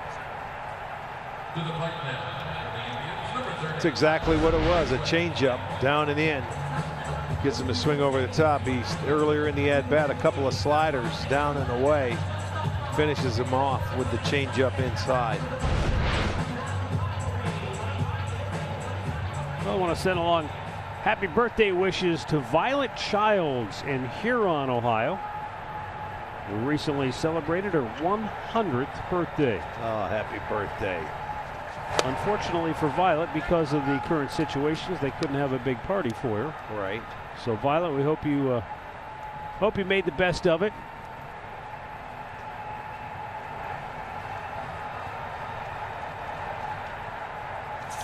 Fouled off to the left by Tyler Naquin, who is in the midst of an 0 for 19 spill.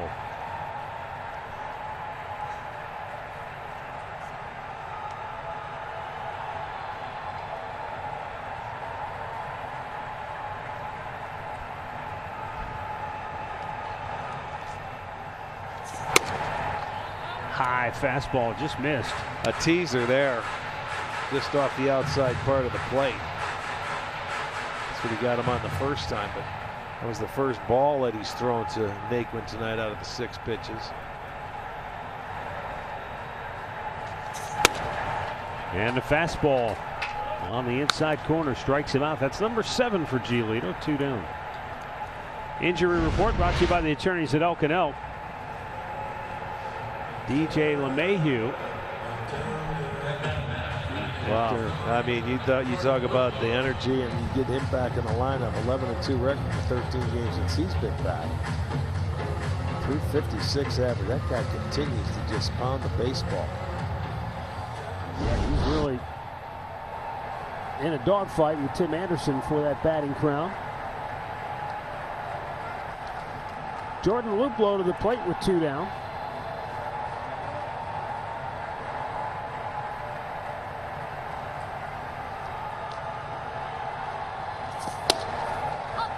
LeMahieu entered the night just 3 points ahead of Tim Anderson, but Anderson is 0 for 2.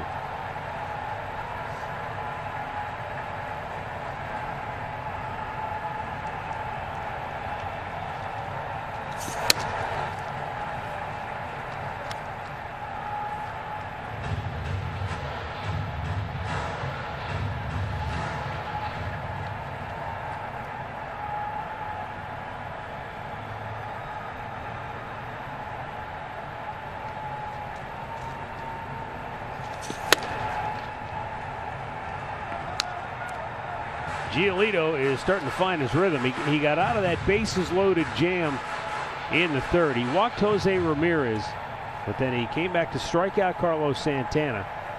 And he's come out here in the fourth after his guys tied the game. Yeah. And he knows that 0 on the board is so important to that team when you come back and get a run. And and Bieber did a beautiful job to get out of that inning, allowing only the one run to score. So he's saying, all right, I may not get another one, so I've got to shut him down. And he's absolutely right. That's what you have to do when you're pitching against a guy like Bieber.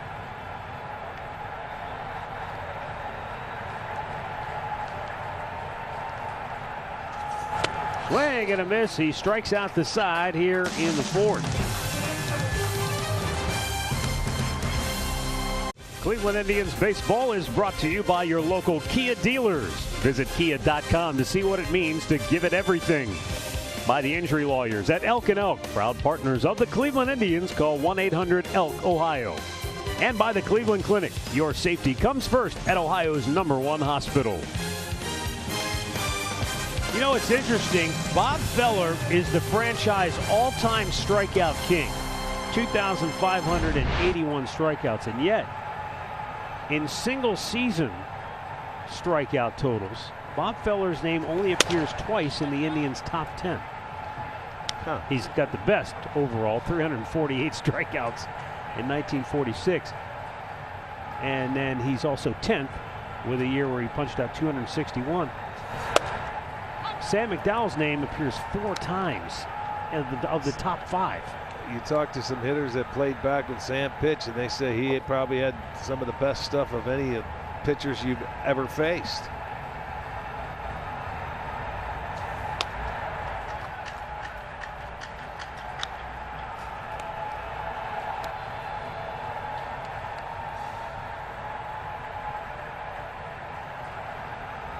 I'm just flabbergasted by that. I would have thought Bob Feller's name would have been all over that list. Swing and a miss, but it goes back to that conversation we've had again and again and again. Yeah. The strikeout was harder to get, and it wasn't something that Bob necessarily looked for. His job was to go 9 innings. So he said he would tell us routinely, if I was facing the bottom of the order, I'm trying to get outs on 1 or 2 pitches. I'm letting those little punch and Judies put in play quick, get them out of there. Save the bullets for the big boys that are going to be in the middle part of the lineup. But, you know, I'm sure he walked a lot more people than some of the other guys here. Well, he led the league in walks 1, 2, 3, 4 times. A lot of pitches. Swing and a miss. Bieber just blew it right by him. And Adam Engel goes down. That's the second time he has struck out. 8 Ks for Bieber. Here's a look at the top 2 strikeout kings in Indians franchise history. The year Bob Feller struck out 348 in 1946, Rick, he walked 153. Think about the pitches thrown. He also logged 371 innings. Right. There's a ground ball through by Nick Madrigal.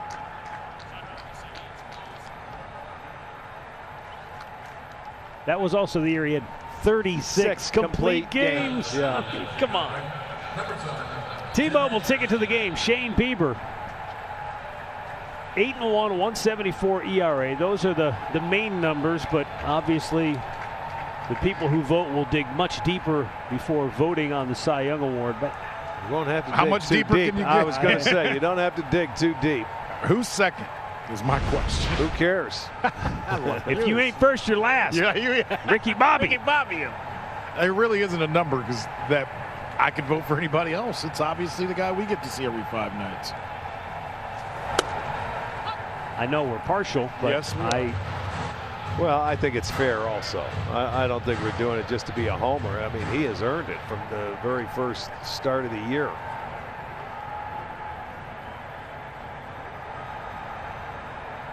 Maeda has been, I will say, because we've seen Maeda, and he doesn't throw fastballs, but it has been interesting to see him come from the National League and come to the American League and be able to have the success he's had. And he's been Minnesota's best pitcher over there. He's going to be their number one. They just came out with that. You see, L.A. would hide him. They would take him out of games when they had to pitch him at times, in an important series. He comes over here, and I mean, he's got very good control. He's not he's about an 85 pitch guy. Right.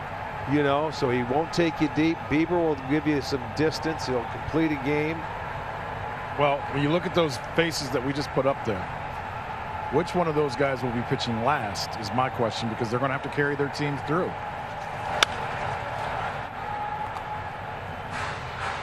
Well, here's the other thing too that I was thinking about. Not to sidestep your question, but Bieber's pitched in the Central Division, which a year or two ago you might have said, well, he gets a lot of gimme games against the lesser talent. But this year, Central Division has been stout with having to face the Twins, having to face the White Sox, and improved and more competitive Tigers and the Royals ball clubs this year. There's no doubt about that. This is a better division. This is the best division in the American League. And as you said, he's had to go against, and he's gone against number ones too. It's no longer like he's hiding in the bottom of the rotation. Nice block right there, because I'll tell you, Madrigal at first base had a beautiful jump. He wanted to go. He was off and running when he saw the ball in the dirt, and that's the important thing, doing it. But watch Perez push it out front, and he knows that guy is going to try and go. You see him peek up and look at it, and he was ready. Watch, he was ready to go, and he couldn't do it. He'd have been a dead duck. Well, that's how good that block was. It was right there within striking distance. Tommy gives me 14 pitches in the dirt now. Okay, we're done.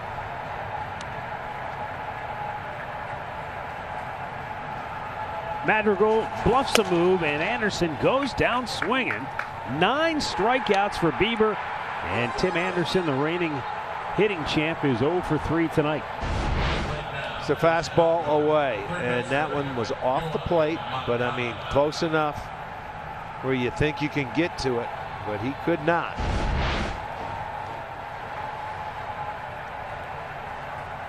And now Yohan Moncada.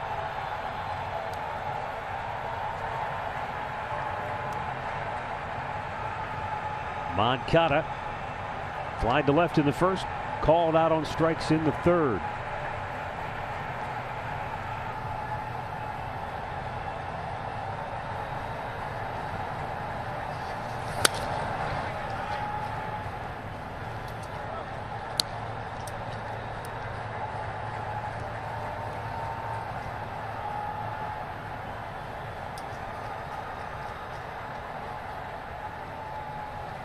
It would not appear that either one of these starting pitchers is going to get deep into this game.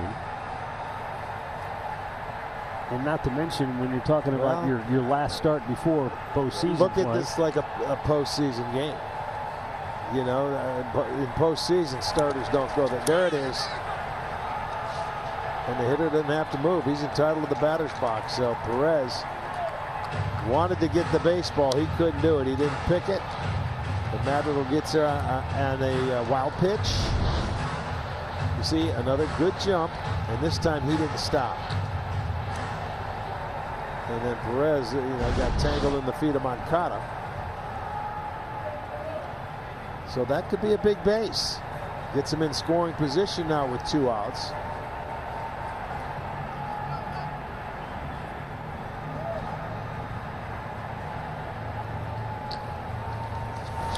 Another ball in the dirt. You know how important, in the postseason, starters, 5 innings. 5, the way they 6, use the bullpens nowadays. Exactly. And you figure you're up against better lineups in postseason We'll play. see that this year when you don't have any off days to reset starters and things like that, and bullpen guys.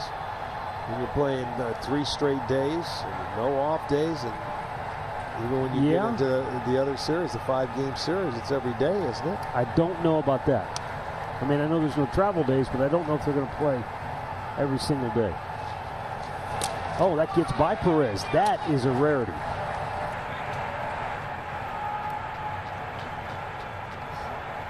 I think this is a wild pitch, but he doesn't give up many by him, period. This will be a wild pitch. It's a changeup, and it hits the dirt. But That's one where he didn't have his glove down quickly enough. Yeah. And it just happened to sneak by. It actually looked like it fooled him a little bit. And it may have. He might have thought it was going to hit out in front and bounce up, and it didn't do it. So another wild pitch. There are 2 down in the inning.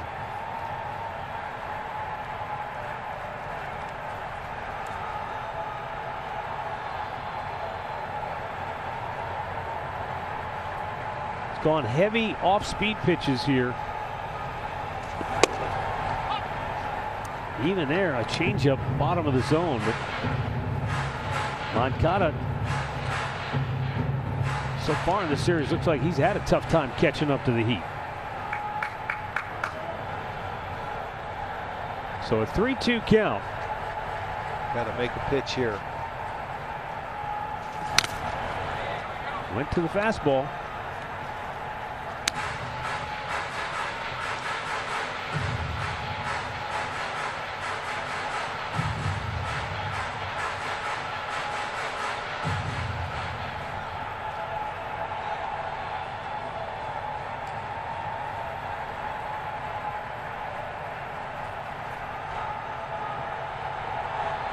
Bieber ready. Go ahead, run at third. 2 down. 3-2 pitch.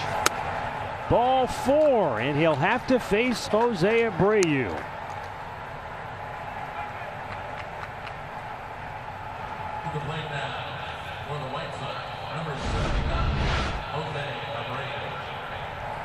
There's the home runs hit by Jose Abreu this year. 3 of them have gone the other way. A bunch have gone to straightaway center, and the majority to the pull side. Matt, I wanted to give you information on the off days during the playoffs. Obviously, the way things are set up, they'll start on September 29th. That's Tuesday. Then they'll play Wednesday. If needed, they'll play Thursday. Their next game would be for the AL Division Series on Monday, October 5th. So you'd have 4 days off in between there, basically, if you played Tuesday or Thursday, October 1st. Then you would play the 5th, the 6th, the 7th, and the 8th. Okay. So you wouldn't, there would be no off days really in between once the series starts. Yeah, that's what I thought. Yes. Once the series starts, you're after it. Yeah, and then you know, if it would go all the way, the division series would stop on October 9th. It would be Game 7. Game 5, yeah. Game 5, excuse me, and then you would start the ALCS on October 11th.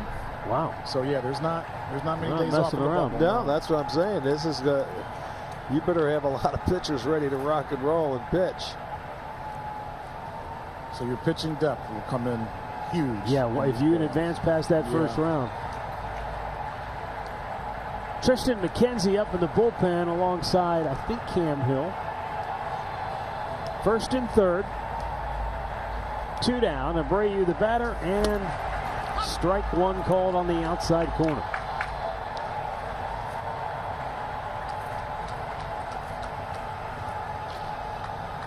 Gotta believe this will be the last inning now for Bieber.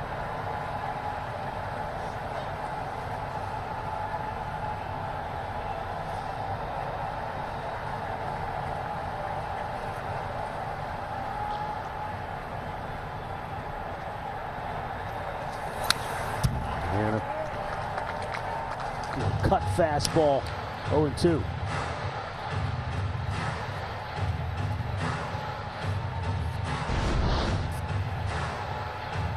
He got away with one right there. That ball stayed up a little bit on the cutter and fouled it straight back.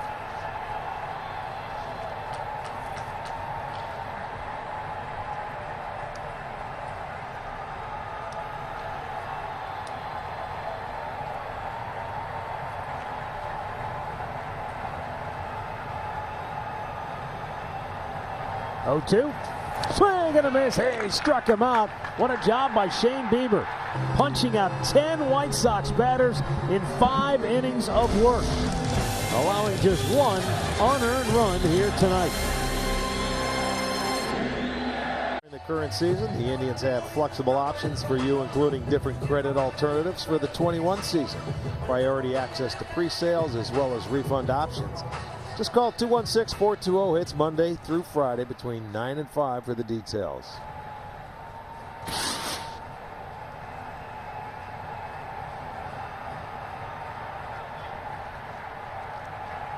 Roberto Perez leading off here. Bottom of the 5th inning, a 1-1 ball game. And Shane Bieber in his final regular season start getting lots of congratulations in that dugout for putting the Caps on a phenomenal regular season. Yes, it's a shortened season, but as you've probably heard the refrain from coast to coast, it's the same shortened season for everybody, and he's been better than anybody else, period.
Now the 2-2. And fastball, called a strike. Roberto doesn't like it. And that's 5 consecutive Ks now for Lucas Giolito, and he has 9 on the night. Well, this is a game we expected to see. These two starters locking horns and getting after it. They have both been outstanding. Paints that fastball away. He has 9 strikeouts the last 5. He has been on a roll. Only allowed 3 hits. It was the leadoff home run by Carlos Santana in the second. How the Indians got on the board. Down the right field line, and it drops foul.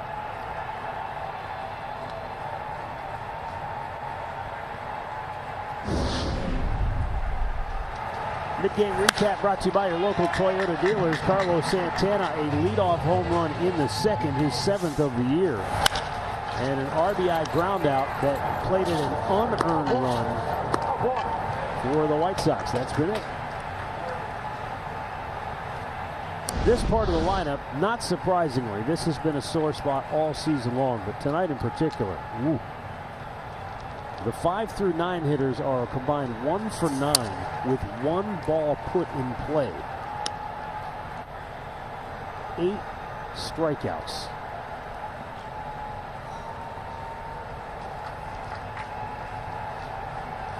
The 1-1. Mercado skies one to left. 2 down. And we'll get a word from Cleveland Clinic. Cleveland Clinic.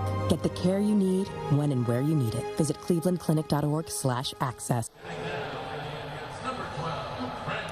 Want to say special hello tonight to Dr. Mario Basagotia, who lives in El Salvador. He's been a Tribe fan since the 1950s, and he gets the baseball package in El Salvador just so he can watch his beloved Tribe every single night. Good for him. So, Doc, thanks for tuning in. We appreciate it, and hope you're well in El Salvador. El Salvador. I'm trying to think of a time difference from there and here. Tommy, any idea? Geographically, you got me there. Is it not just straight south? Like, come on, Moon. Central, maybe? Yeah, the Moon Man doesn't know this? Come on. No, it's got to be, I would think, at the worst Central time. That's what I was just thinking. Just a guess. Yeah. Matt, that's what you were thinking, Matt. Well, I was thinking something, because I'm thinking like straight out Texas, keep going down south that way, somewhere down there. Makes sense. I just figured that's what right. What do you think, Andre? East? No, I go west. I just figured that was right up there. All right. I just got word. It's 2 hours back. 2 hours. All right. Yes. Yeah. Well, thanks, Doc. So Doc's just having dinner right now. Sort of mountain time. Okay. So yeah, it's cocktail hour. It's always. It's beautiful. 6 o'clock. Live your best life.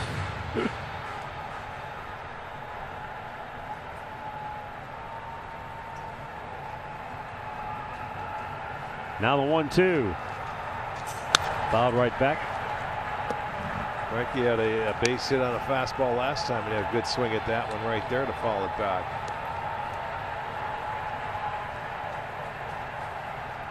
He's been on both times tonight. Walked in the first, singled in the third.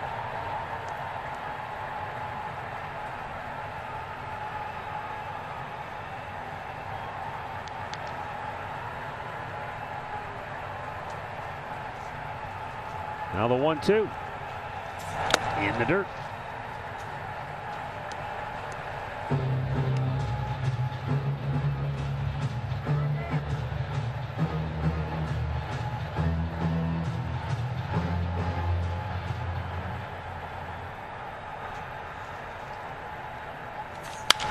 In the air, left field, right at Jimenez. The Indians go 1-2-3. 7 straight, set down by Giolito. 5 complete, and we are deadlocked at 1.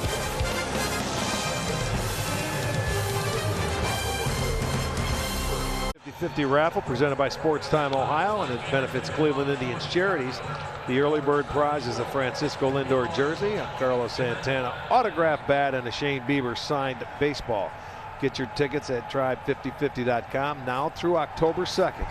The jackpot will be at least $50,000 come raffle time. Cleveland Clinic call to the bullpen. Tristan McKenzie coming on for Cleveland to pitch here in the 6th inning. And Eloy Jimenez takes the ball down low. McKenzie 2-1, a .368 ERA. He has started 6 games. 9 walks, 36 strikeouts in his 29 in the 3rd innings. Indians are going to use him out of the bullpen and see if perhaps he could be a weapon in October out of the pen.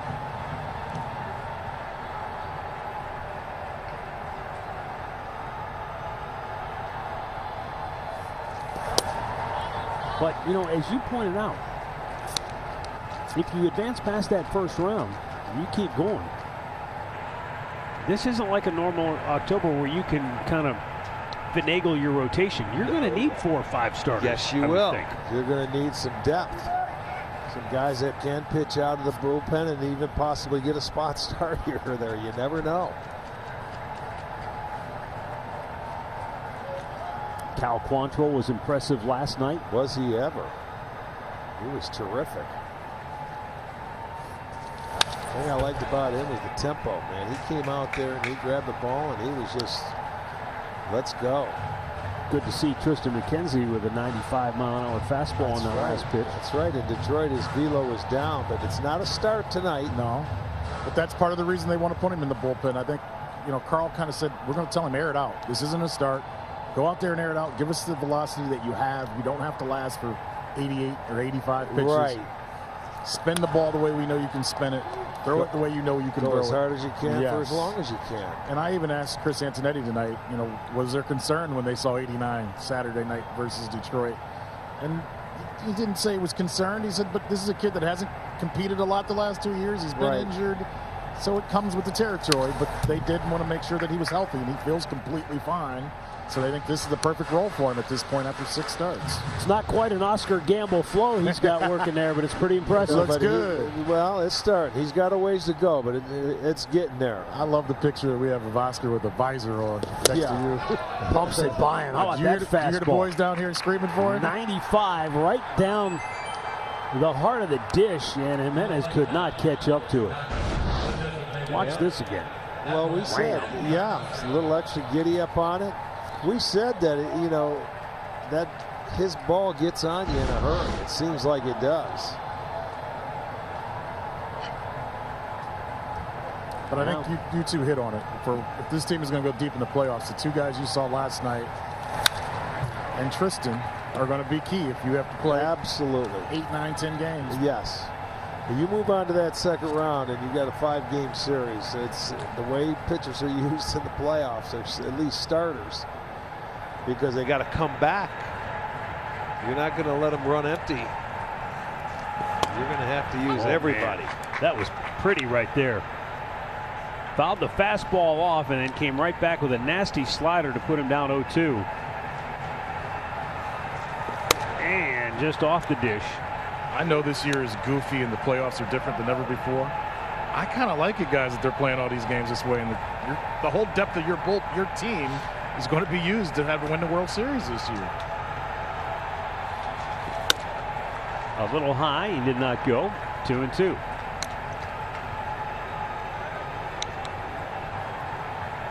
If you like baseball, that first round, head on a swivel, is going to be a lot of action. 2-2.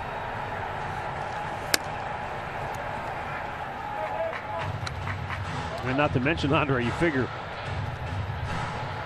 once you get past the first round, being in Southern California and Texas, you're not going to have to worry about weather.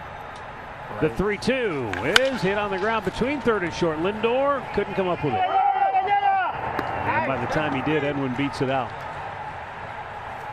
Tell you what, if he comes up with it, I think he gets him. But he didn't. And Edwin beats it out. I think he was getting ready to throw that one hopper over there to Santana, but he never caught it cleanly. You got to catch it first. He did not. And that's what he wanted to do. That'll go as a hit, though.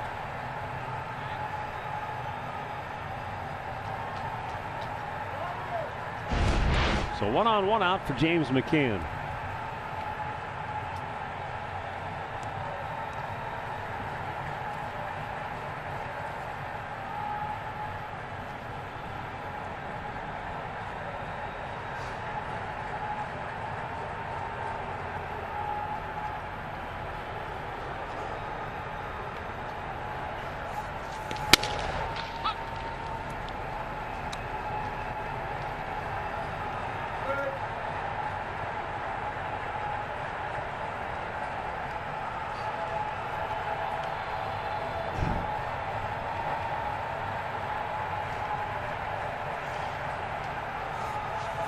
Threw it by him.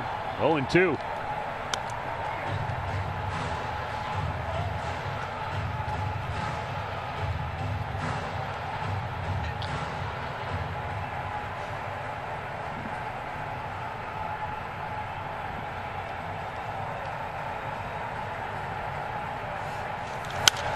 Foul back out of play.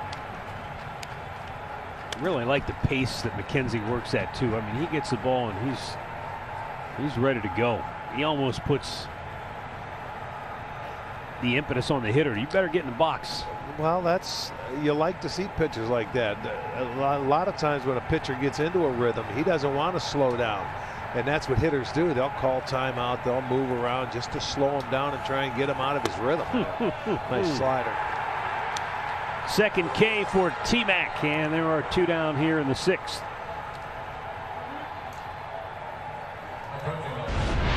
Well, that's the little slide piece here. Nicely located. Gets the second out. Both of them on the strikeout in this inning. Well, there have been 12 White Sox go down tonight here. And we're in the sixth inning. There's Luis Robert, and he swings through. Fastball.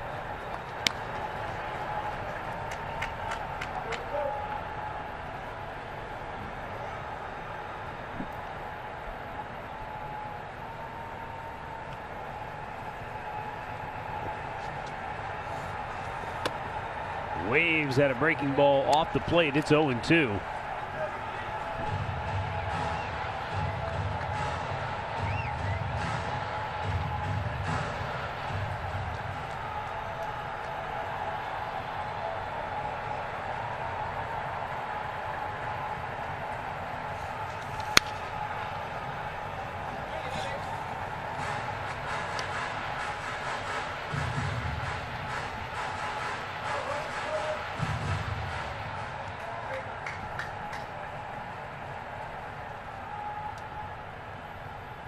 Now the 0-2. Good breaking ball, and that's a heck of a take when you're in the hole 0-2, and you've been struggling the way Robert has.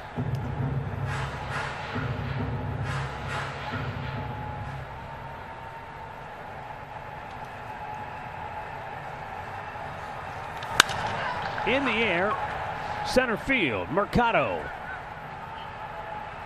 Inning over. Tristan McKenzie with a scoreless frame here in the 6th. We remain tied at 1. All season and group ticket plans are available for the 21 season and feature discounted pricing and exclusive benefits. Place your deposit now by calling the Indians ticket office at 216-420-HITS Monday through Friday from 9 to 5, or you can visit Indians.com.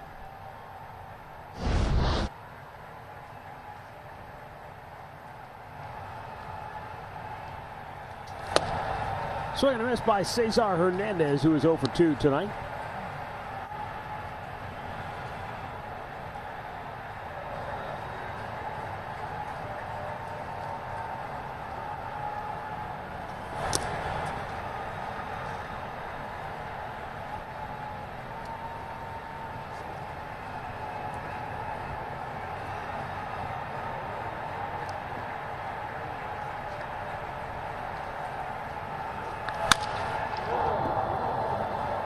Giolito closing in on 100 pitches.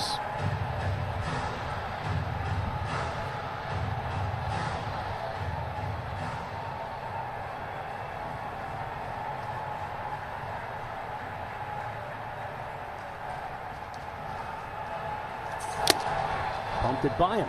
And that is 10 Ks for Lucas Giolito. Great clip of the game from last night. That's how you clinch a spot in the playoffs. Yeah, I mean, that's what made it so special, the energy. I would have loved to see some people in this ballpark if that happened. But I'll tell you what, whoever was watching, that was just electric.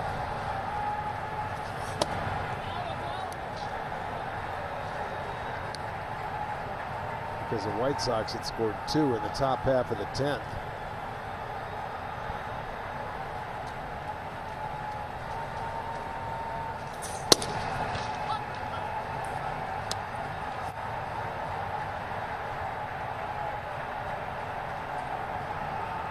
He's locked in too, boy. He's getting it, and he's just focused.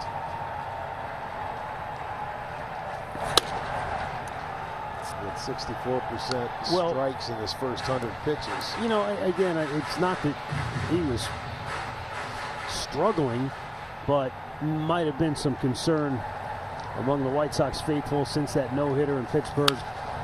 Hasn't pitched as sharp, but this is a really good tune-up for him, confidence-wise, as far as what you want to do against the right club. This is his 3rd start against him this year, and both times he gave up 4 hits. One time he pitched 6 innings, the next time he pitched 7. And one time he gave up no runs, one time he gave up 2. Well, he's given up 1 today, so he's par for the course here against the Tribe. But the one thing about it, he has 2 no decisions, but he's kept his team in a ball game. He's been matched up against Bieber. This is the 2nd time out of his 3 starts. So he's been on point. Have you seen anything different tonight? Any adjustment that he's made? He's mixed in a couple of sliders to try and get him off the fastball changeup, at least the left-handers. But his mix, it plays against this lineup. And I think after we saw him the first 2 times, it was in about the 1, 2, 3 in the first 4 starts of the year for him. Teams started seeing high fastball changeups, and a lot of teams went to that against the Indians lineup.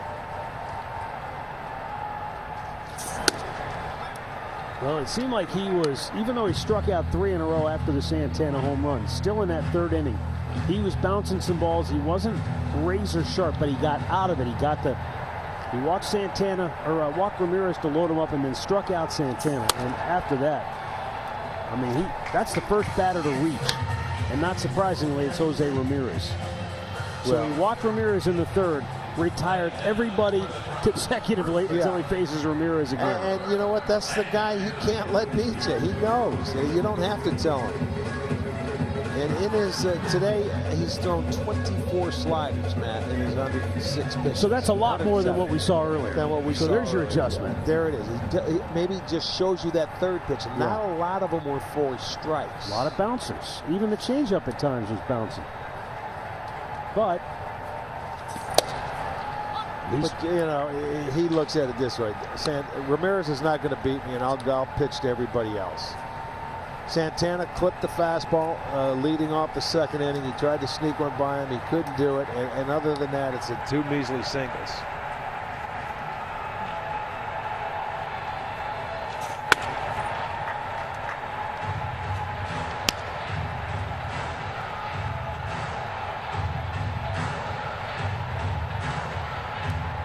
The nasty flamethrower Crochet, the left-hander, is up in the Chicago bullpen. Squib job, base hit. Look at that. Ramirez going to go to third. Oh, he may keep going. Santana going to go to second. And Jose's in there safely, and so is Santana. So that works out really well. Second and third with only 1 out. Who says you have to hit it hard? You talk about placement right off the end of the bat. They were shifting over, 3 on the right side. Anderson playing shortstop. Watch this. I mean, that was a changeup down and away. That's all he could do. And I mean, it stayed fair. So you keep running. You knew Ramirez was going to go. There you see Moncada to get over there to try and help it. But no, not from the hustle from Jose. Boy, and a golden opportunity now to take a lead with 1 out. Well, this is where the big man's got to come through, put the ball in play. He has struck out twice tonight. And chance to take the lead. Behind him has done the same thing. Yeah, so you're not kidding. This is you got to put the ball in play.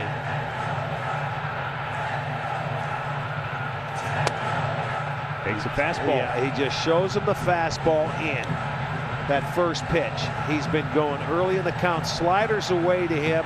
He put him away with a changeup down and in the last time. So he's not going to throw him a fastball he can touch. The key is, if you're Reyes, that slider, make it a strike if you're going to go to right center. There it was. Fastball up.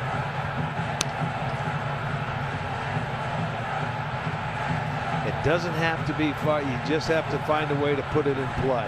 Yeah, especially with the infield in. The outfield's deep. Yeah. So there's a lot of room to bloop one in. Yes, they don't change that. There's plenty of room. You just got to put it in play. Pump the fastball right by him, and it's 1-2.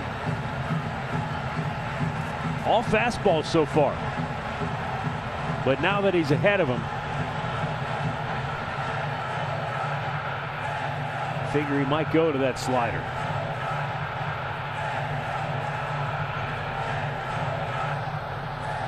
Nope. In the air. Center field, plenty deep enough. Bingo. Great job by Reyes on a 1-2 pitch to get the go-ahead run home. Here comes Ramirez, 2-1 Cleveland. RBI number 30 for Reyes. He didn't cave. He went up above. That was the highest fastball he threw him in that at-bat, and then Reyes was able to get on top of it. A really nice job of hitting there by Franmil. See, he shortened it up a little bit, brought the hands in. Just let me put the ball in play. He does that. Sacrifice fly. The Indians retake the lead 2-1. Good job.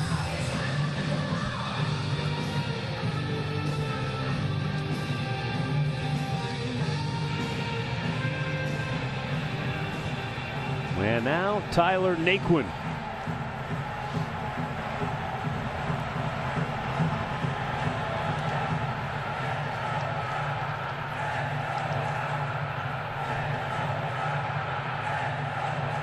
And that is now officially the most pitches that Lucas Giolito has thrown in a game this year. Well, you know, he's going to get an extra day rest too when it comes to playoff time. And Rick Renneria saying, I'm going to stay with my man. He worked so hard to get through this. He walked Ramirez, which is no big deal in there, but the Santana off the end of the bat double on that changeup that was not a strike. Nothing you could do to that. And then the good fundamental, put the ball in play, sacrifice fly, they take the lead. So this is his game. He's got to let him get this last out without a doubt.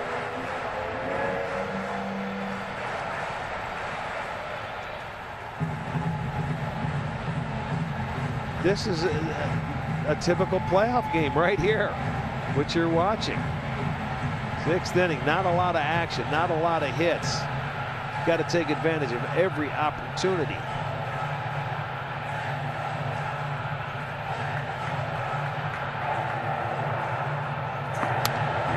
high fastball.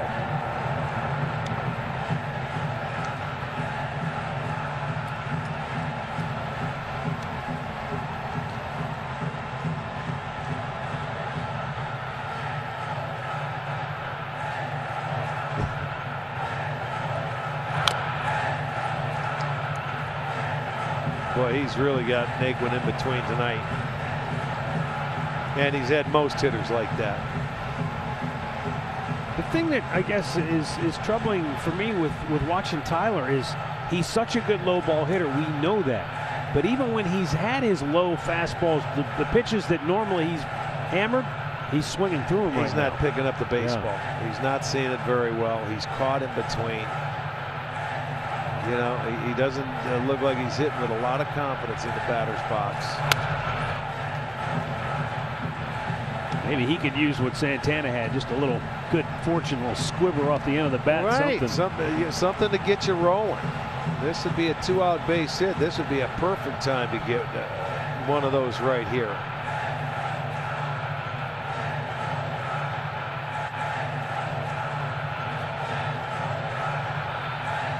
By the way, that little squib job by Santana that went for a double, his 500th career extra base hit.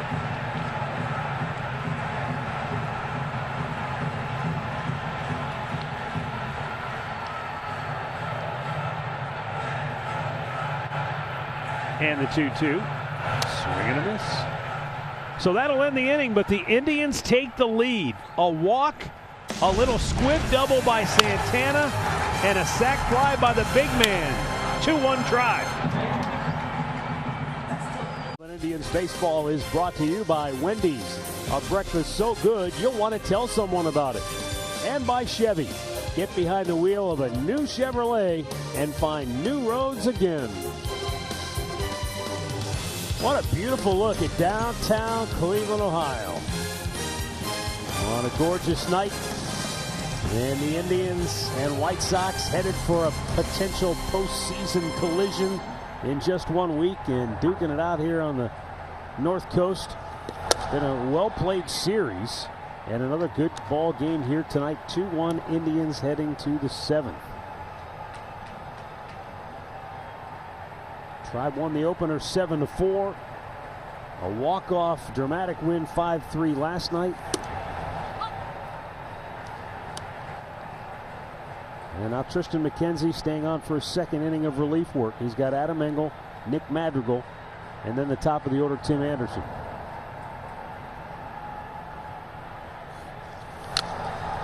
He just pumped it by him, boy.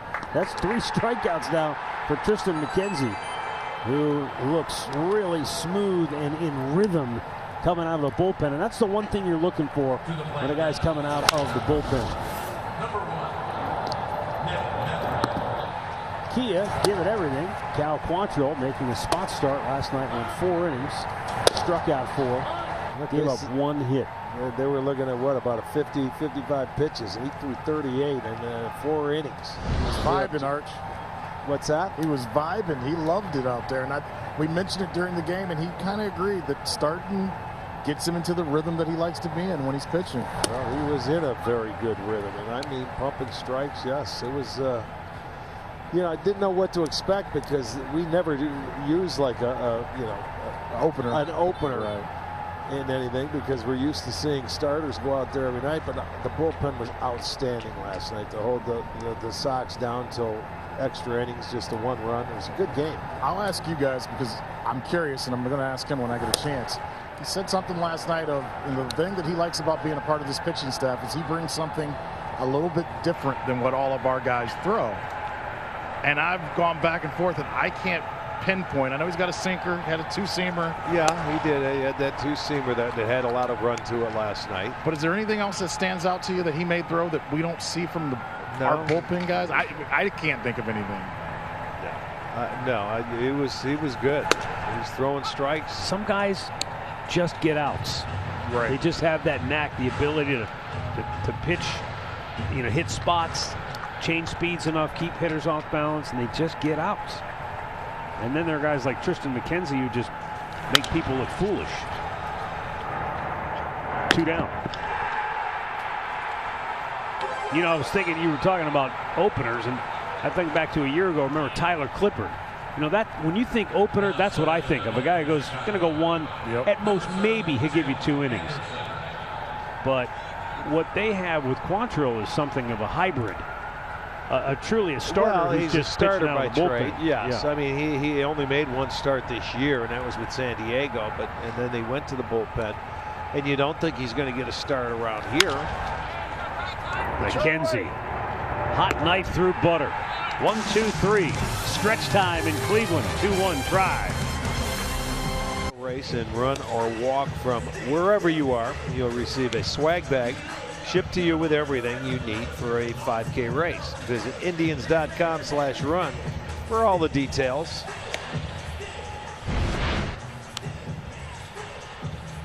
He's back. The big lefty Garrett Crochet, who just was drafted on June 22nd, the 11th player taken in the draft. White Sox gave him $4.5 million signing bonus, and he's already in the big leagues. Well, there was nowhere else for him to pitch this year if he was going to pitch. It had to be in the big leagues. Yeah, when you got an arm like this, why wouldn't you bring him up and let him throw? Maybe this shouldn't be that surprising, but it was interesting to me that the first time Crochet hit triple digits was just last year. It was in the fall of 2019, a little fall ball action at Tennessee's one of their fall games, and he came in the dugout and he said everybody else seemed to already know. He said, I started asking questions. How many guns picked it up? Did the video guy have it? And now it just seems like he goes out there and it's just no big deal. It's 100 miles an hour with ease. 99 on the outside edge. Well, that'll get you outs without a doubt, because once you get above 95, that is probably the toughest thing to hit. But will he have control issues? Can he command it? You don't have to throw 102 or 100. There's a little change up at 92. McCann shaking his head, say, I like that. You know, and if this guy can come out and be consistent, we'll see him for a long time coming out of that bullpen. Now, I don't know if he still has a chance to be a starter or not. I'm sure they'll figure that out. Tell you one thing, he's a tough kid. Last start of his season in 2019, he took a line drive off the face and suffered a broken jaw. He had to get a plate inserted. Came back 2 weeks later and pitched. Wow. 4 strikeouts and 2 1/3 scoreless innings out of the bullpen. That could be a dead ender right there. He fielded a comebacker in that game, and he told the newspaper men after the game, it feels a lot better to catch it with the glove and not your face. Good point. Great sense of humor after going through something like that. It feels better catching it with the glove. I would think so.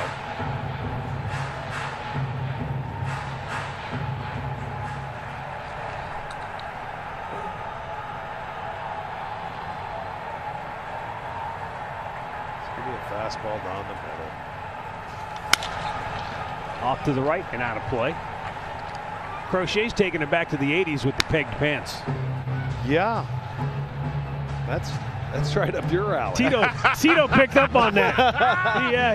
Tito thought that was. Tito said that doesn't look like Matt, but it looks like his pants. It looks like he does to show his shoes on. I've never seen a ball player do this. No, me either. That's the first. Down on strikes is Luplow, 1 away. Arch, the White Sox organization, from everything that's been said, they seem dead set that he's going to be a starter. Okay. Going forward. Now, we all know if he has success in the playoffs, who knows? Well, that's true. But, I mean, sometimes when you got a guy with an arm like this, if he's going to be a starter, 21 outs, 18 to 21 outs could be much more effective than just the 3 outs you're going to get late in the ball game. Well, have things changed so much, and this is an opinion question just came to my head. Have things changed so much in this game that maybe having a guy, when we saw what Miller did in 16, having a weapon like this in the 7th and 8th inning? I would say short term for a playoff run, yeah. Okay, but you don't think at 162? I think long term for this kid, as far as his career, I think he's probably more valuable as a starter, but that's we have to see him do it too. Yes, they'll figure it out. They don't have to worry about it. When you have an arm like this, you're going to do what's best for him, for the organization. Well, I think of Aaron Sell and I think of Miller and Andrew Miller. But Miller was a starter. Yes, at he one was, and I was going to too. say he went through so many issues as a starter, couldn't consistently. Right. Until was it Boston that put him in the bullpen? Yes, they finally got to Boston. Tito's last year. They kind of tinkered with him and tinkered with him and tinkered with him, and we all know the rest of the story. But it took a long time to get him to that point. Back-to-back strikeouts. Crochet. That was a changeout. Now leave it to Tito to figure it out and get him in the bullpen. And he utilized him in 16 as well as anybody can. There's a nice changeup now. There's 2 pitches right there that can get you through a few innings. I don't know if he has a breaking ball yet or a good one, but I believe he has a slider. I believe about 86 if he throws it. One I saw last week. But you see, now you don't need it. There it was, 85. Yeah. Strike 1, first pitch.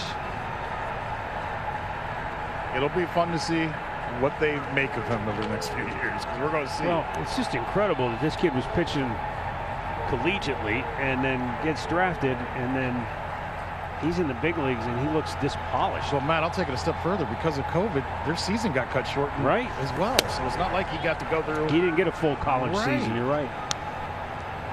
Imagine being an alternative site wherever theirs is, and this kid pops up. Or that kid this morning. Look at that haircut from this kid. He's going all the way. Karinchak's got the Wild Thing haircut. Why not?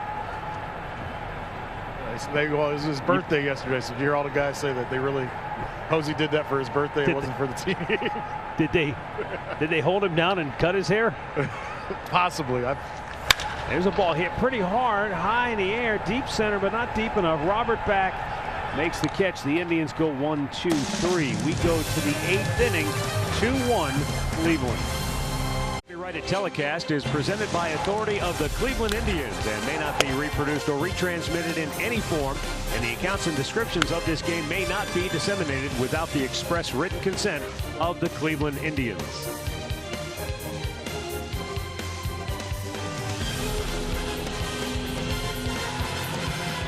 We go to the 8th inning, and as fast as that traffic moves, it's the kind of velocity and force with which James Karinchak pitches. And he's got Yohan Moncada to lead it off, and he starts him off with a curveball down low. Moncada is 0 for 2, walked his last time up.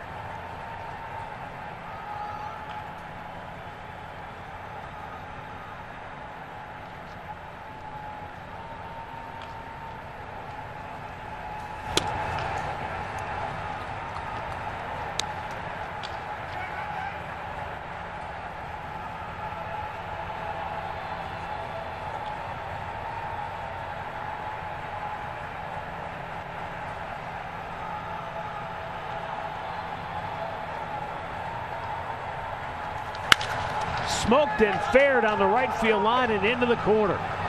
And Yohan Moncada will go into second base. He's going to turn and burn for 3. Oh, no. He missed the cutoff man, did Tyler Naquin. And in there safely with a leadoff triple is Yohan Moncada. Yeah, Naquin missed the cutoff man, and it's short hop Frankie coming in. Needed to hit Hernandez there, but Moncada didn't hesitate. Give him credit. He came out of the box and he was thinking triple all the way. And he smoked a 2-0 fastball that was down. Fell behind him, and this ball took a friendly kick out there to Naquin. But watch the throw. Over the head, there it is. And then the bat couldn't get him. I mean, he smoked that ball. 110 off the bat. Moncada had been 1 for his last 33 before that triple. And now the White Sox with an opportunity to tie the game as Jose Abreu steps in.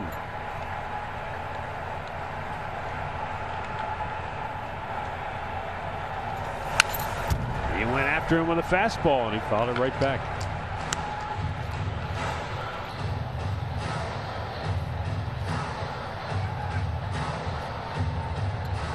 Abreu reached on an error and scored the White Sox only run in the 4th.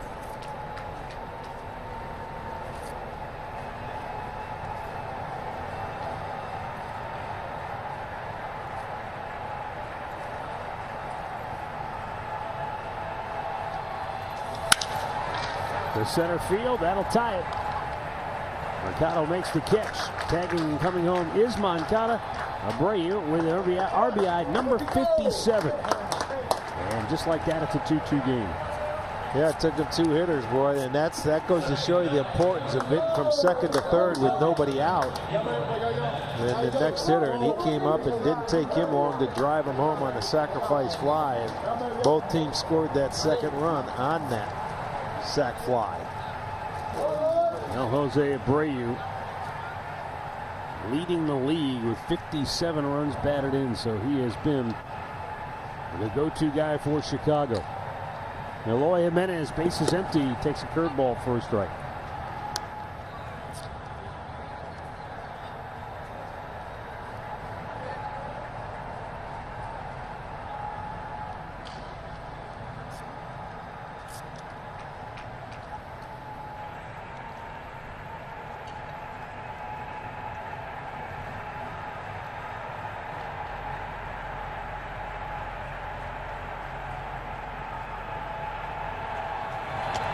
Curveball down low, 1-1.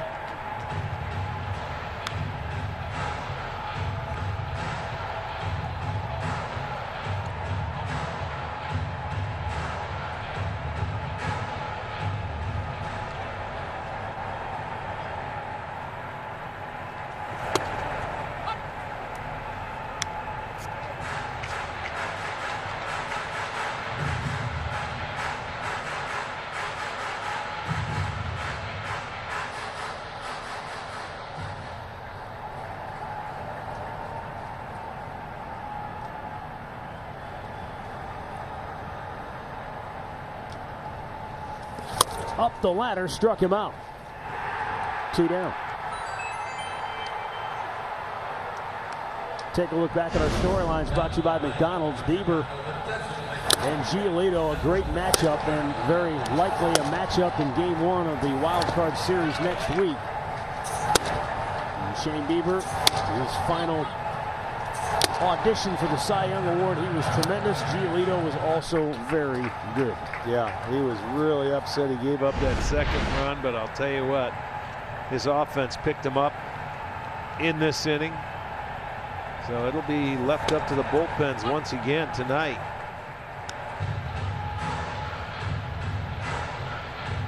Edwin Encarnacion walked in the second, picked up an RBI on a ground out in the fourth, singled in the hole between third and short back in the 6th inning. And it's 0-2. Cody Hoyer up for Chicago. He's no picnic either.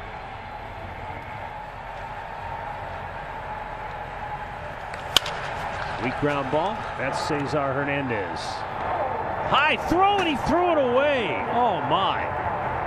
A rare and unusual error in that he had all day to make a good throw. And yeah, Eddie wasn't running down the line. Maybe that's what bothered him. He had too much time. Normally he gets the ball very accurate. He throws it right there. It'll be the second error for the Indians tonight. And I mean, with 2 outs, this is this routine. He got underneath and Santana couldn't get it. So that'll keep the inning going. Fortunately, the ball didn't go in the dugout, so he has to stay at first. And they're going to get a pinch runner. They wish it would have went in that dugout. But the inning continues. Yomer Sanchez will run for Edwin.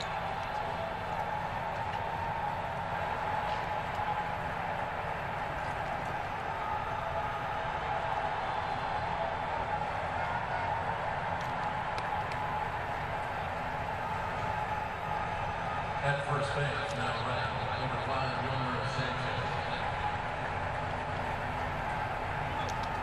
James McCann, 0 for 3, has struck out all 3 times tonight.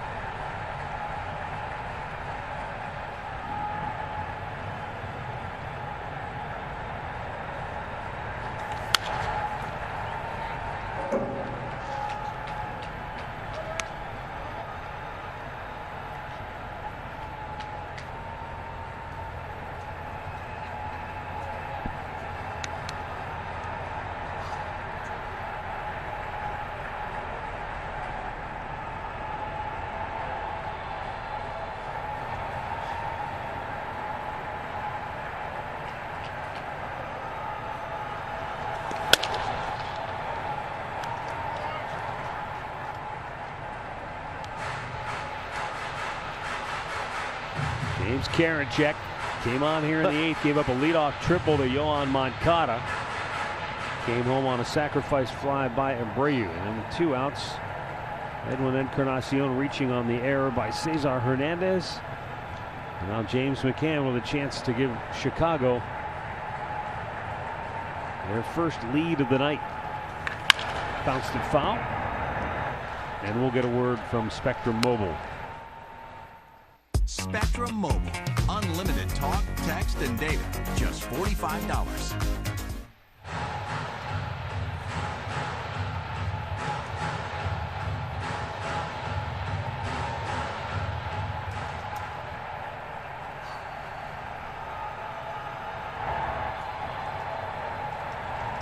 Hits are even 4 apiece.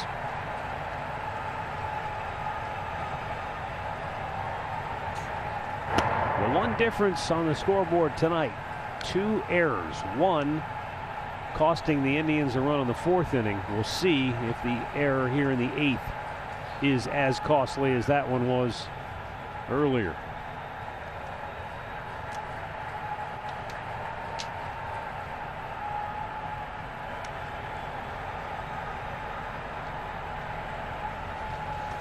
Oh my, Perez did a great job to block it, but Yolmer Sanchez took off and Roberto just couldn't corral it. That ball bounced way out in front of him.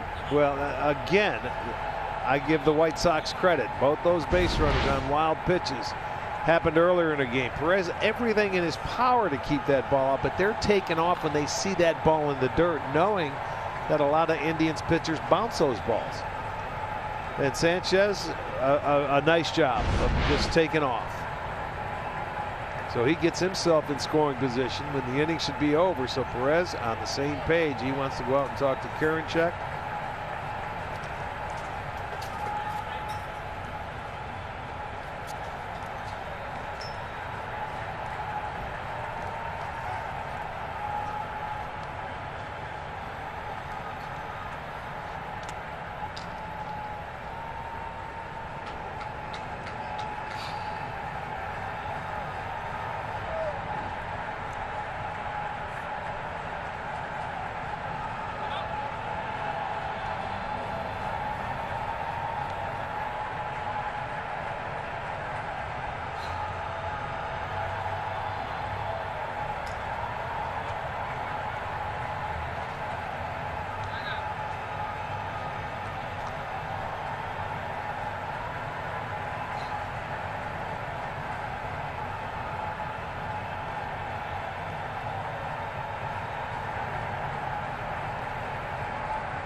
Struck him out. That'll end the inning, but the White Sox tie it. Middle of the 8th, 2-2. Presented by Conrad's Tire Express and Total Car Care is coming up following the game here on Sportstime Ohio. Alan Jensen will have the highlights and break this one down. Right now, White Sox go back to the bullpen after Garrett Crochet worked a perfect inning of relief with 2 strikeouts. Cody Hoyer coming on. Pitched a couple innings in last night's ball game. Gave up 1 hit and struck out a pair. He has a very good arm. He pitched the 6th and the 7th for the Sox. Back out there again in the 8th tonight, and he's going to face the top of the Indians lineup, Lindor, Hernandez, Ramirez. Remember how I said Garrett Crochet was the 11th overall pick in the draft, signed for $4.5 million. Cody Hoyer was a 6th round pick 2 years ago, $260,000. It's not chump change. How about that? That's quite a difference from $4.5 million, 5 rounds later. Yeah, slotted money though. He didn't even get the point that Crochet got. He got half the point. And happy to take it, by the way. Absolutely. Get to live out his dream and a chance to make a whole lot more with his arm. Absolutely. Frankie Lindor walked in the 1st, singled in the 3rd, flied out last time up.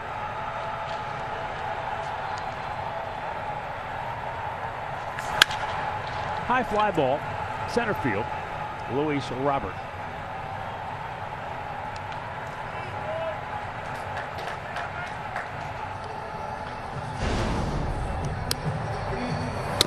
Lucas Giolito was on point again. He was very good tonight. He threw more pitches tonight than any start this year, but total command, 11 strikeouts. He did walk 3, gave up 4 hits, a couple of runs.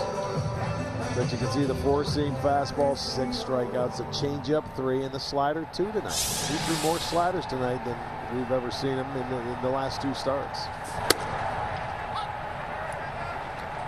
If you're the hitting coach, Arch, yes, and you see them on Tuesday, and you see those slider numbers, what is that, in your mind? Do you tell your hitters he may throw more sliders now, or, I don't know? No, I wouldn't, because he wasn't throwing a lot of them for strikes, and they did a nice job of taking them. He was throwing it when they got to 2 strikes. Right. The left-handers were able to take them.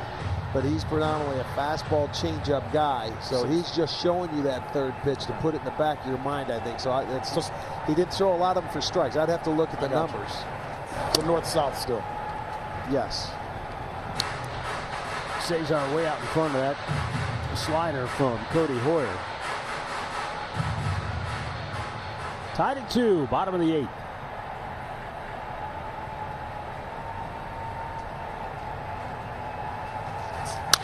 He just slapped at it, and it goes foul. Right idea. That's how Santana hit his double of Giolito, and I think that's what he was probably frustrated. Lucas Giolito was when he made a great pitch to Santana on the changeup, and he hit it off the end of the bat, and they were shifting him over on the other side, and he was able to get it and play, and that's how they were able to score in that 6th inning. Down and in. Good pitch at 98.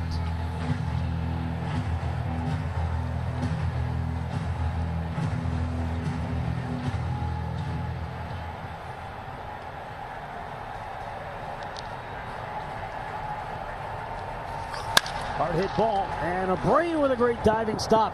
The underhand flip just in time to get Hernandez. Boy, he's made 2 sensational plays tonight at first base. He really has. This one would have been a base hit, but he smothers it, he gets up, and I'll tell you, this is on the backhanded side. He catches it, makes sure he gets up. Hoyer over there in plenty of time to get him, and he took Ramirez a double away from him in the 1st inning and turned it into a double play. So you're right, 2 very good plays tonight.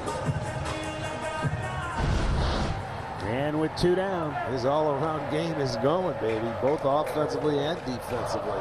Here's the matchup you came to see. Hoyer versus Ramirez. Hoyer with a good fastball and obviously good off-speed pitches. Well, they wouldn't hesitate. They're going to pitch him like, they're not going to want to get anything on the plate and see how aggressive he wants to be. They've walked him twice tonight. Yeah. Nothing wrong with that. The only time they pitched to him, he blistered that ball, and Abreu made a great play in the 1st inning, turning it into an inning-ending double play. When a guy's locked in like Ramirez is, and you can see the numbers from the 7th inning on, no. If he wants to get himself out, that's fine, especially with 2 outs and nobody on. And especially when the guy behind him isn't doing anything to scare you right now.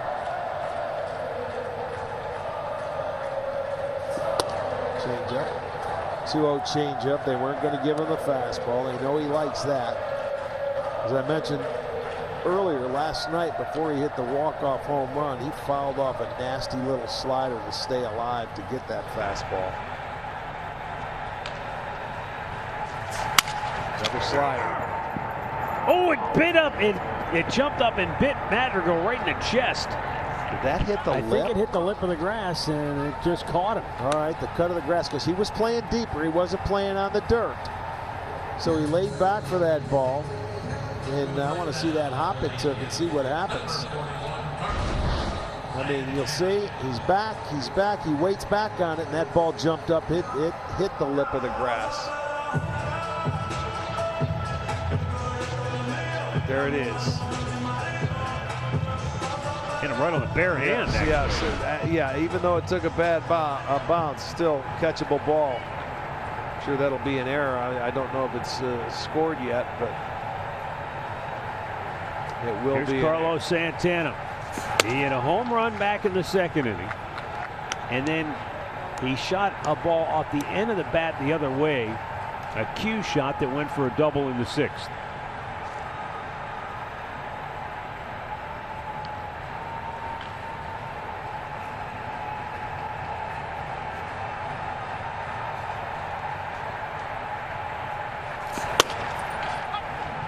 Fastball for a strike.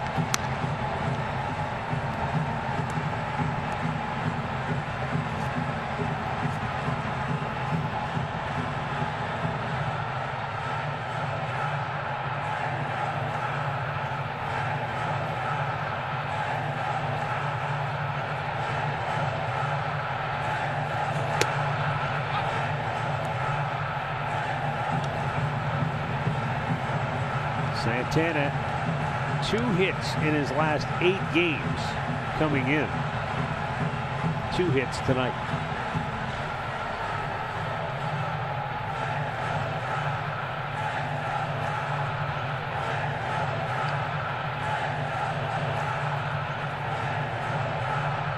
And the 1-2. That was supposed to be a changeup, but it wasn't even anywhere close.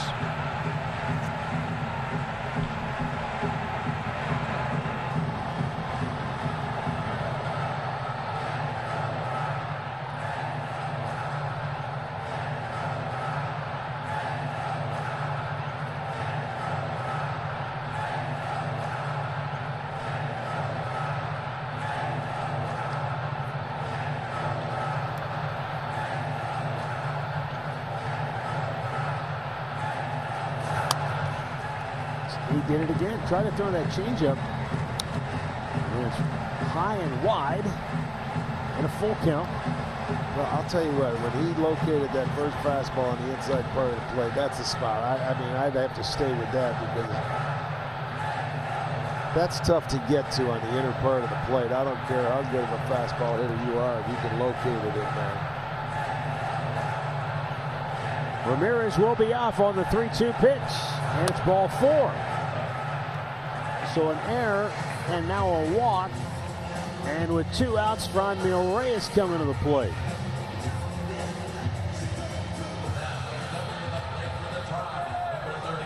And you just have to wonder, young pitcher, first time pitching in the big leagues. I mean, he made his major league debut 2 months ago, almost to the day.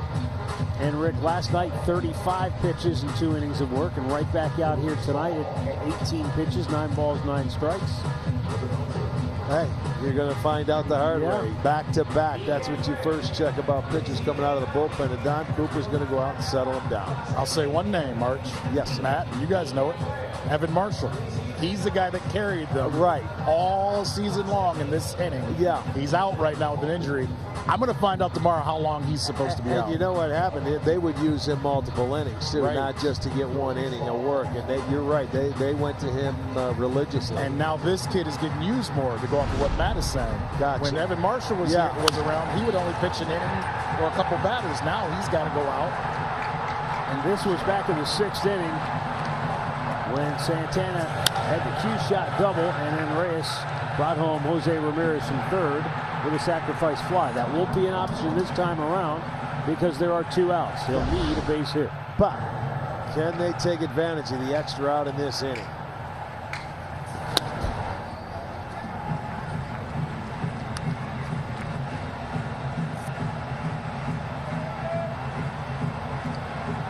That's one right there where, I mean, what are you sitting on? I mean, even if you're sitting on a slider down on the way, you can't reach it on the first pitch.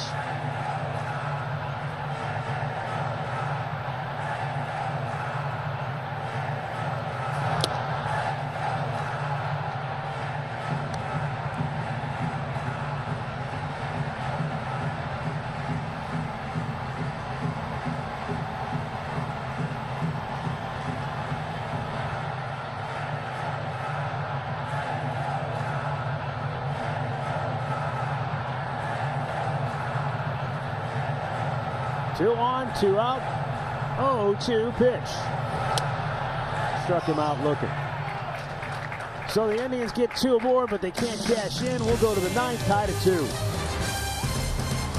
Taking a look at him tonight, and once again, he was dealing too. He only went 5 innings, but gave up 2 hits, had his 10 strikeouts, moving the ball around, and he was pitching like this is a playoff game. That was the big out there when he got Abreu.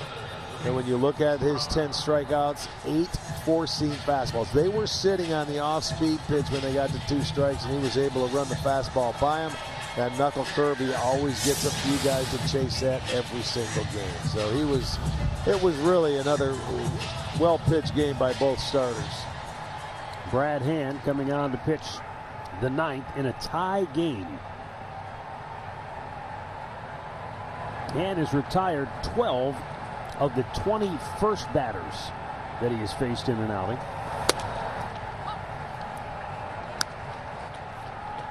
So that tells you that 8 times that leadoff man has reached. And that's not ideal when you're a late inning reliever.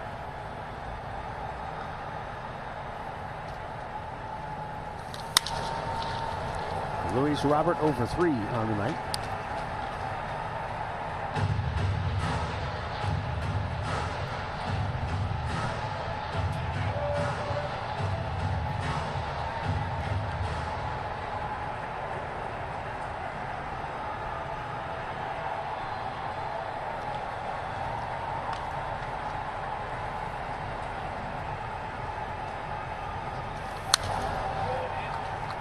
Robert has struck out 29 times in his last 20 games.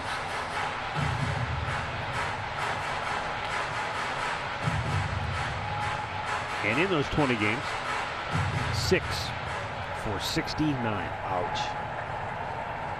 That's a struggle for a young player. For any player, but when you're coming up and you're in there, and it's a very good center fielder.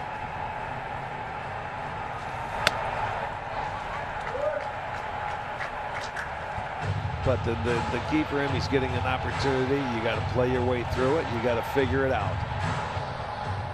You know, when you're young and you can go through 100 at-bats, if you can weather the storm and figure it out, good things will happen.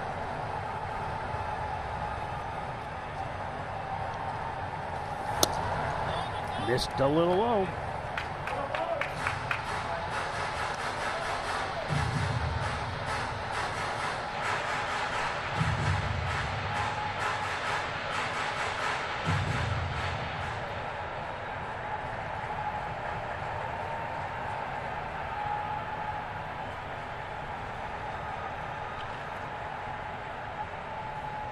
And the 2-2. Got him looking. 3rd strikeout of the night for Robert. And now about 6 for his last 70. Well, again, it's that big breaking ball that he starts well off the plate, and it comes in on the outside edge. And the right-handers seem to give up on it. He thought that was up and away.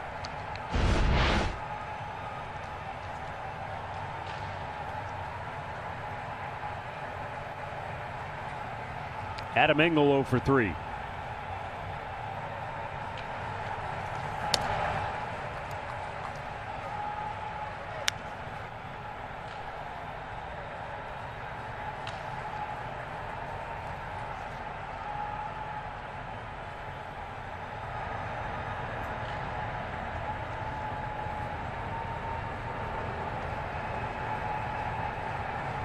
We have had 30 strikeouts in this game tonight.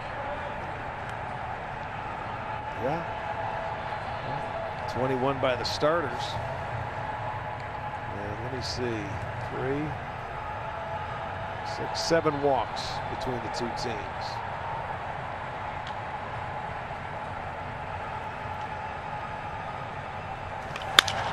In the hole. Lindor got rid of it quickly, and it is not in time. Well, you know he can get down the line, and it is awfully close. It's bang, bang. And at first base, Nick Lentz, he waited. He had a good look at it. The Loveland High School product, the former football player down the line in a hurry. But I think the Indians are going to challenge. And you can see there's nothing else Lindor could do. Boy, oh boy. That's about as close as you can get. He's hustling, and here comes. Ooh, I don't know, man. Just remember, he's called safe.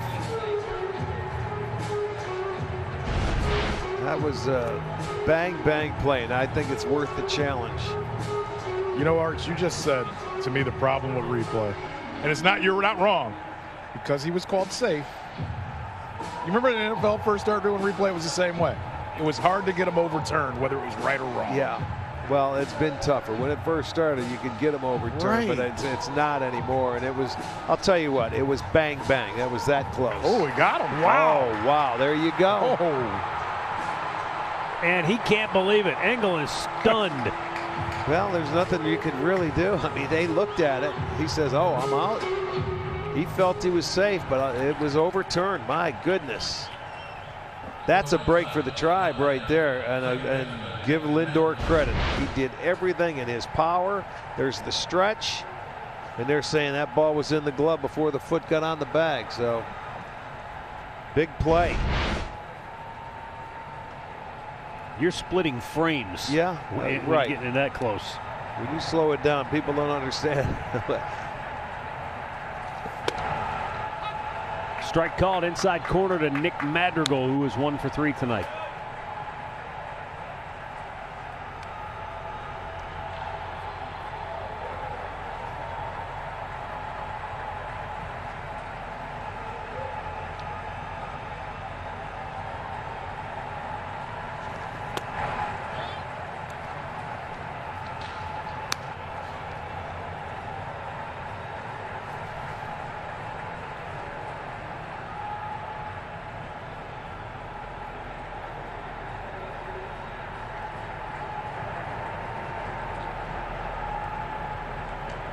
The 1-1 right there.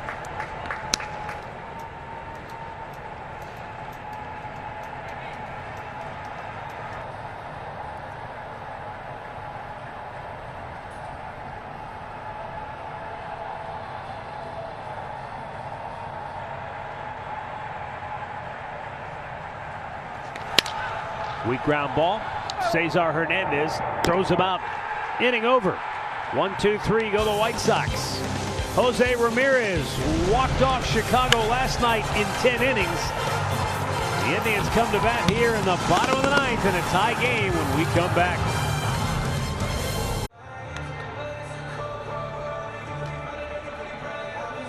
Well, we go to the 9th inning, bottom half of the 9th inning.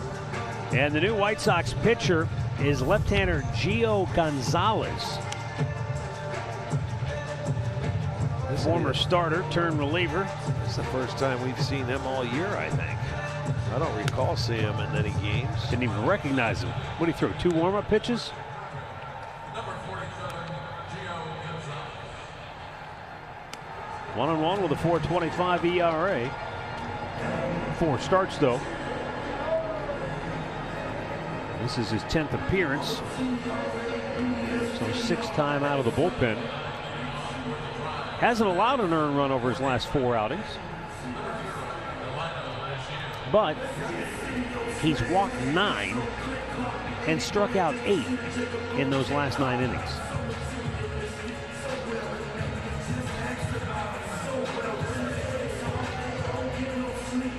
You see McCann sitting out front. All right, be ready. Heads up for a bunt, so they'll pinch in at the corner.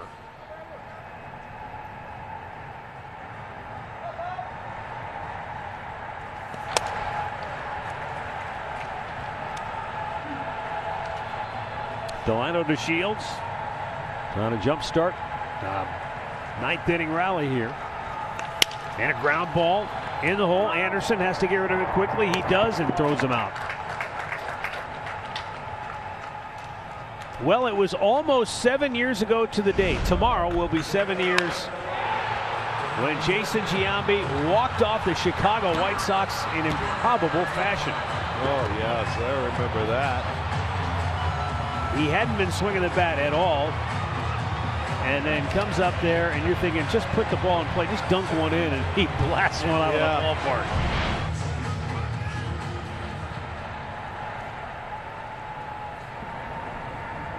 Jordan Luplow, 0 for 3.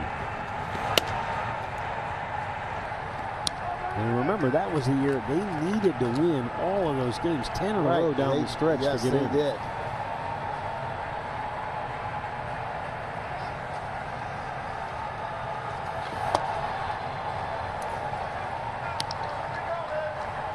Jordan Luplow. Might be a good matchup for Luplow. He's feasted on left-handed pitching especially since coming to the Indians, and on the year, his best number, 9 for 31 against the lefties. That's a .290 average.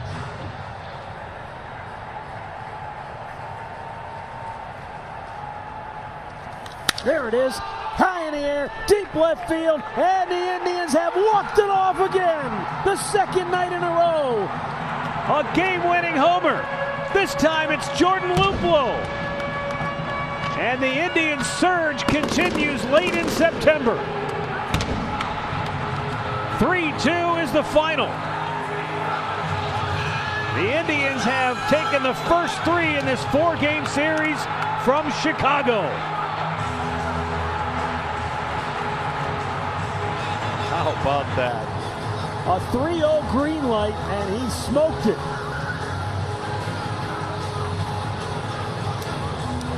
Second home run of the year, and I mean the timing could not have been better.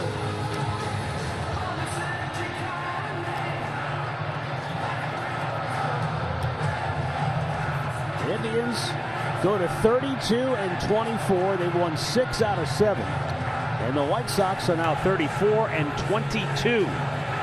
So the Indians continue to close the gap. They're now just 2 games back of the White Sox. Oh, he tried to sneak a heater by him, and he did not do it.